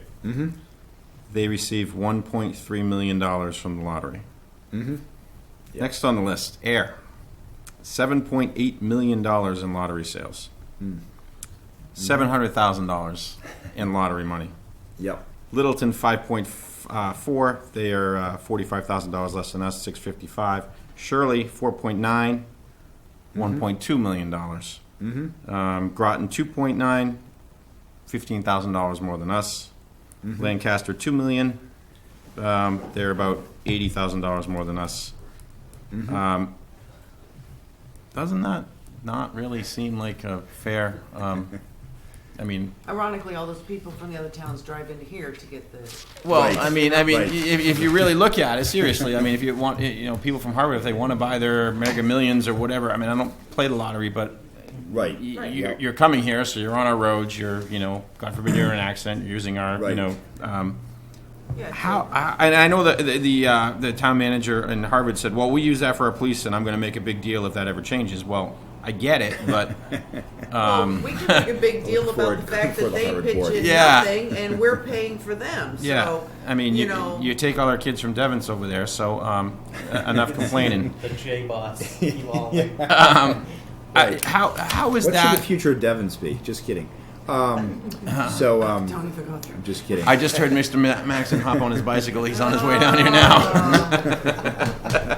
Better get out of here fast. What? Do you know how this is? Like, is this just some weird like? Well, I mean, obviously, first of all, I've never been a fan of the lottery because it's a regressive form of taxation, right? I mean, more often than not, people that are less well off buy lottery tickets, and then the local aid is dispersed by population, not by where people, purchase their lottery tickets. So I always saw it as a tax on, working class communities. Yeah. So, But I don't think, I would say it'd be unrealistic that would change, just because at the end of the day, it's not about where it's purchased. It's just as a formula to provide lottery aid, local aid through the lottery for every community. It's not based on how many people buy lottery tickets in a certain town. So, as unfair as that is. So. Yeah, well, I mean, Harvard gets 1.3. I mean, and I guess it would have to see what we get local aid as a whole and see how it adds up. But I mean, it just seems. It was explained, if I recall, I have to pull the article up. It was a while ago. That it was something to do with to offset something that this was put into place. I don't know exactly what it was. If it was. I think it was just a way to, provide more local aid to communities because the legislature didn't want to pass another tax. So then they did this because it's not a tax. It's, people are choosing to buy lottery tickets. So Yeah, I guess. So that's why I don't think it's a good system of funding. No, it's not a good system. But like I said, you say $7.8 million. Yes, that's sales in the town. It goes to the convenience stores and whatever they make off the profit. But that's also putting people on the roads. It's putting people, right here in town. People driving into town. However, we get half of what our friends get over. So maybe we should ban the lottery. I was just and going to say, we need to ban the lottery so which that we get I'd be more fine money. with. I'm just saying that's not going to happen. But it's some of the things about government that boggles my mind, and I guess we could all go on for days. I just didn't know if you knew how that was actually figured, and I have to pull this article up again. But zero sales is the highest figure on here. Yeah. Again, it's just not based on where the tickets are purchased. It's just that the entire state sum of revenue raised through the lottery is received and then is dispersed by population. So that's as unfair as it is. That's the formula. I just want to be upfront that I would say it would be unrealistic for that to change. Yeah, no, I agree with you. I'm just curious if there was a rhyme or reason behind it. I mean, the Globe, it was a pretty expansive article, and like I said, it's probably over a year ago. But I remember reading it, and I took a picture of it on my phone, and I have saved it from all this time. So I had the thing, because it was annoyed me on a Sunday morning reading the Globe. But I think that's all the questions I have. Can I bring up that one? Oh, yeah, please. You done? Yeah, I'm good. So, always a pleasure to see you. Yeah, So you as earlier well. this evening, before you arrived, under public input, and previously the same gentleman came here in front of us 2 years ago. He's still here as well. And he's still sitting in the room. Yep. He brought to our attention that specifically the Hanscom Aero Club, right? No? Well, they do come in from Hanscom, feel it's free the to- Aero Club. Okay. But anyways, the thing is that evidently the town of Ayer is in a flight training path, And they, of course, in their flight training, they have to low buzz and everything. This is Okay. over residents. Okay. Mostly And, up you know, towards the so- hospital on the Groton. Oh, wow. Right, and I don't know if you've ever seen a plane when they're training, but they'll dive real low and they'll kind of buzz you, and you feel like they're about to crash on you. It's annoying. It's annoying the residents, Yep. and this needs to be looked into. And I'll let the Okay. gentleman talk to you a little bit more. Yeah, about feel it. free. All right.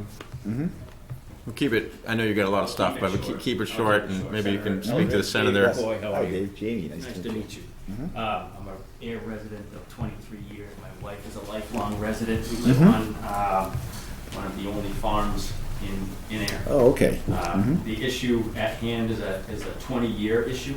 Okay. That stems from the closure of Devon's. We started working on the issue in 1997.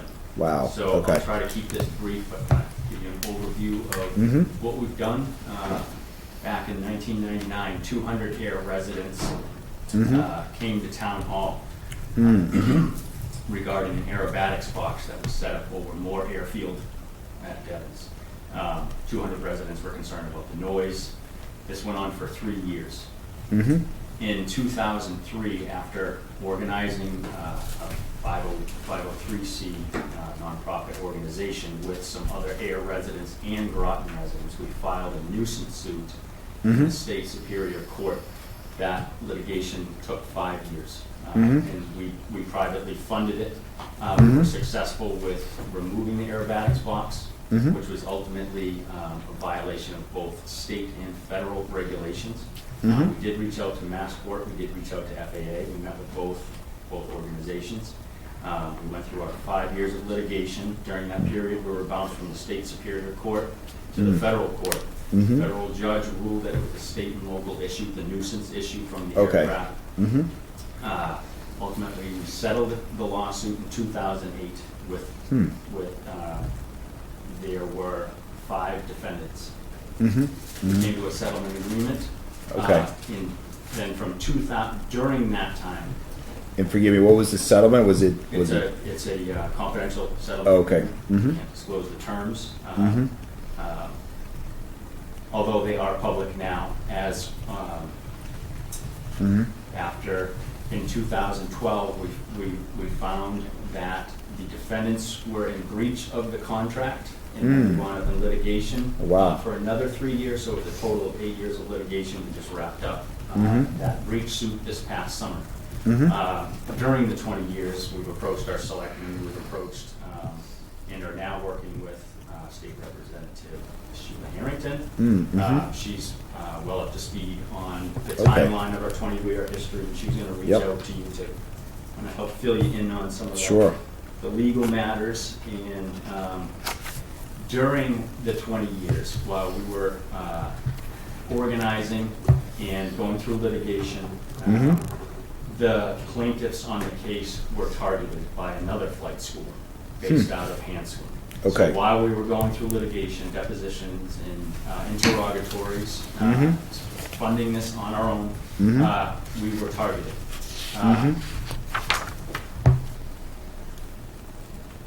It's been going on for 20 years. And not every area within the town of Ayer is subjected to this targeted type of flight training. Okay. We from an environmental standpoint, all these general aviation aircraft are leaded, they use leaded fuel. Leaded fuel does not burn. Yeah. These are not transient type, these are maneuvering sessions that last up to an hour in one location in Ayer. And it's up by our homes where the plaintiffs live by the hospital. If we were to go through our written records and video records, we're looking at least 20,000 flight training sessions over the course of 20 years. Through that, we've been able to identify the individual flight instructors who are using our area. We've identified the flight training school. We've become very familiar with the state regulations, the state,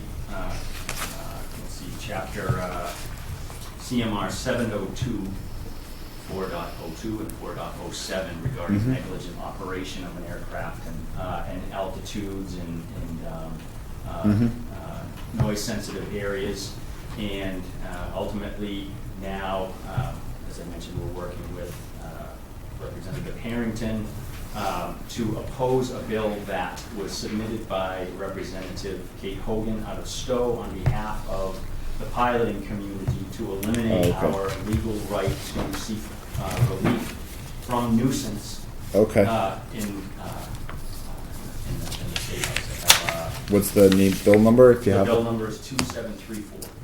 Okay. And I guess Okay. the Transportation Committee is supposed to hear it or vote on it this month. Yep, okay. So our group went into the State House 2 weeks ago and met with the counsel for the Transportation Committee, Mr.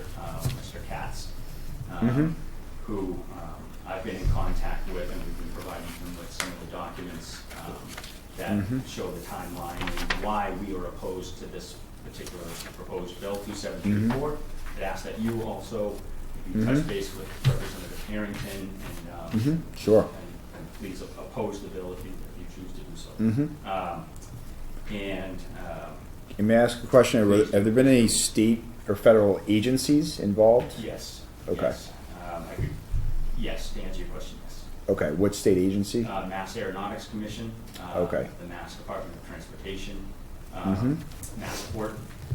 Okay. As well as the FSDOs, the Flight Standards District Office, which is actually FAA, Federal Aviation Administration in Burlington. We've met with them a number of times. They will not enforce the federal regulations, and the state will not enforce the current state regulations that were mentioned. And it's a very unique situation that we're contending with, so our board may not understand the complexity of it. We've tried to relay the information, but we do realize that this is a very unique situation. We've done our homework. We've done we've taken action as citizens. We've taken reasonable actions to meet with the flight schools, to meet with the individual flight instructors of these private flight schools, and they basically, essentially thumb their noses at us. Some of these flight training sessions would last from 7 in the morning until 10 o'clock at night, directly over our homes. They'll stay within a certain area where they may not fly over downtown Ayer, but they're over the hospital. So I'd be happy to sit down with you another time if you'd like. Yeah, I was just going to recommend that, David. I mean, Yeah. I mean, not to belabor. I mean, but it would probably be best to talk to the senator or put it in an email and kind of instead of just give you my taking card. notes. But Could I There you leave go. you with 2 letters that Representative Harrington Sure. wrote?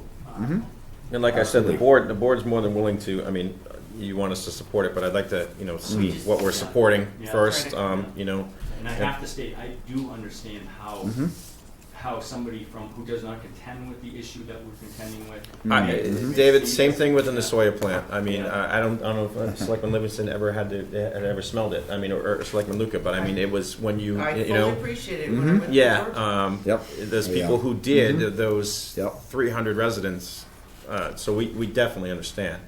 And I know my father-in-law lived in Groton, and I know this is going back a long time because this had some media attention a while back, maybe 15 years ago. Well, when they closed Fort Evans in '97, they essentially immediately came in. Okay. The FAA did not award us the 30-day comment period. They took that away from us, and they said it would be no significant impact to the town of Ayer.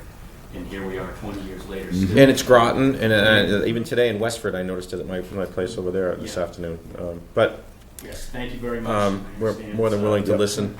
trying to fit 20 years worth of history into a short time is kind of tough, so I apologize for seeming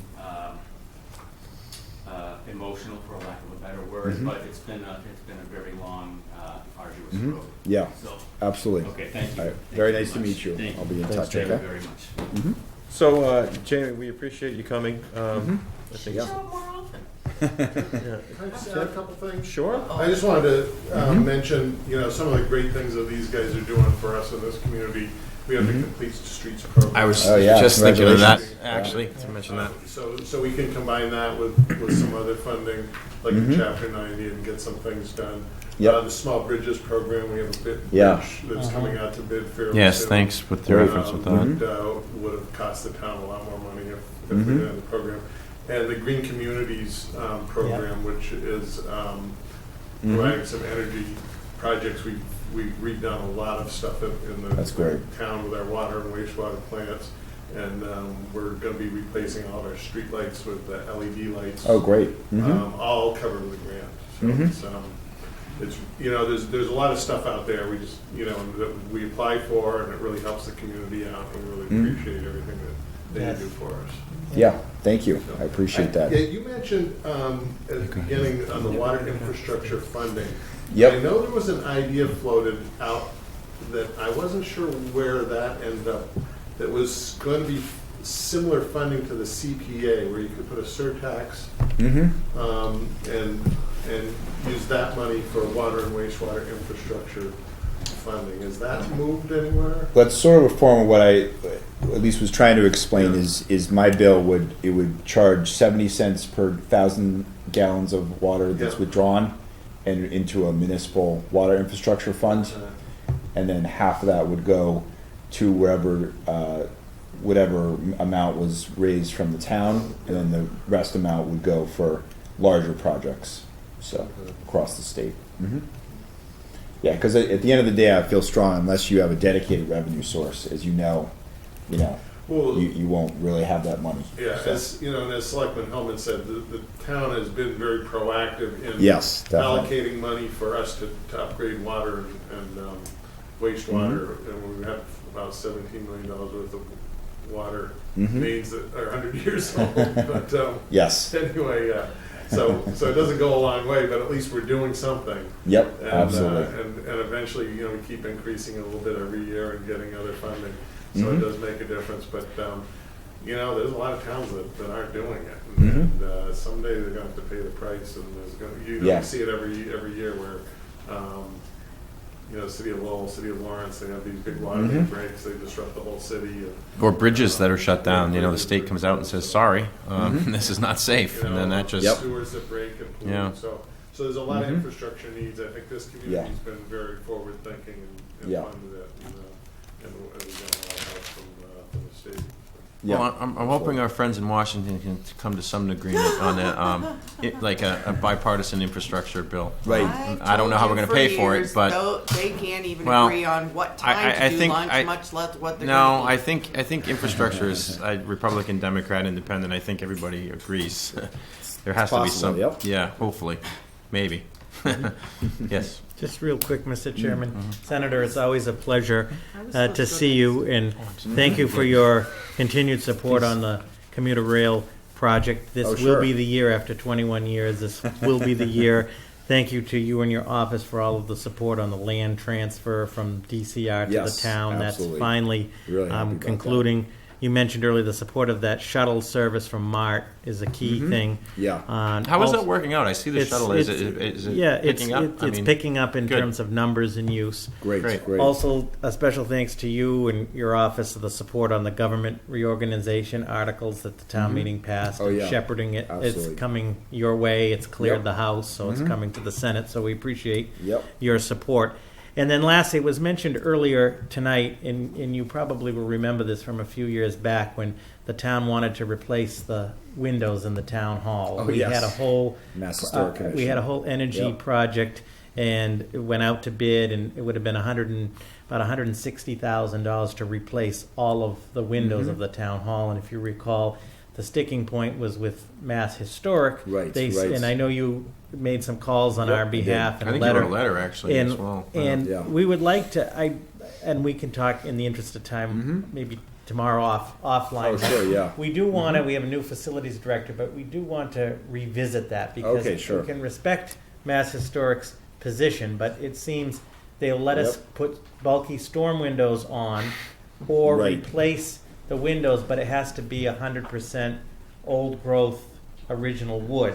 But if you recall the last Yeah. proposal we did, Yeah. they disagreed with the percentage of the composite. But to, Okay. to any citizen, it would be, Mhm. looked exactly the same. So Mhm. we would like to the extent we can, try to find some I common guess ground. almost a hearing. I mean, it felt like it was just the chairman of that committee was telling Dan, no. Mhm. I mean, if I recall, Yeah. Dan said he would listen and then say, no, I'm sorry. And it Yeah. really never, I never felt like it got to like the historical committee. Right. Yeah. Which I think would be like we could go down and make our case as opposed to. Right. So we That's can- been we a can- common And it would seem like frustration. it Yeah. appears that That it's committee. not, Yeah. that decision Because is not evenly distributed to other buildings. Gotcha. Yep. Yeah, because Mhm. of the Fletcher building was Mhm. got an Right. exemption when you've been over there when Yeah, of that was course, restored. Mhm. So I guess. Okay. So we'd like to further revisit. So Okay, we'll sure. discuss Yep. Great. on that. Mm-hmm. All right, Janice, I'm sorry, I had a quick question. I passed you. I up. just wanted to make a comment, actually. Please. So, Senator, again, nice to see you, and I Uh-huh. just want to tell you, we've told you thank you, and I thank you for all you've done. Mm-hmm. I'm just going to give you a quick little synopsis about the town of Ayer, Mm-hmm. okay? Yes. Now, This doesn't sound. everyone thinks, I have to say this because of where I'm sitting. Mm-hmm. I'm not exactly that type of person. I actually say it because I mean it. Yep. So I just want to tell you that this town, it's very forward thinking. It will Absolutely. complain when you say we need money. Mm-hmm. Complain, have you there for 2 hours and everything, and then say, all right, got it out of my system. We need to get this done. Yep. Absolutely. I want to inform you about the committees and boards in this town that are getting reinvigorated. Oh, great. With new people, new voices.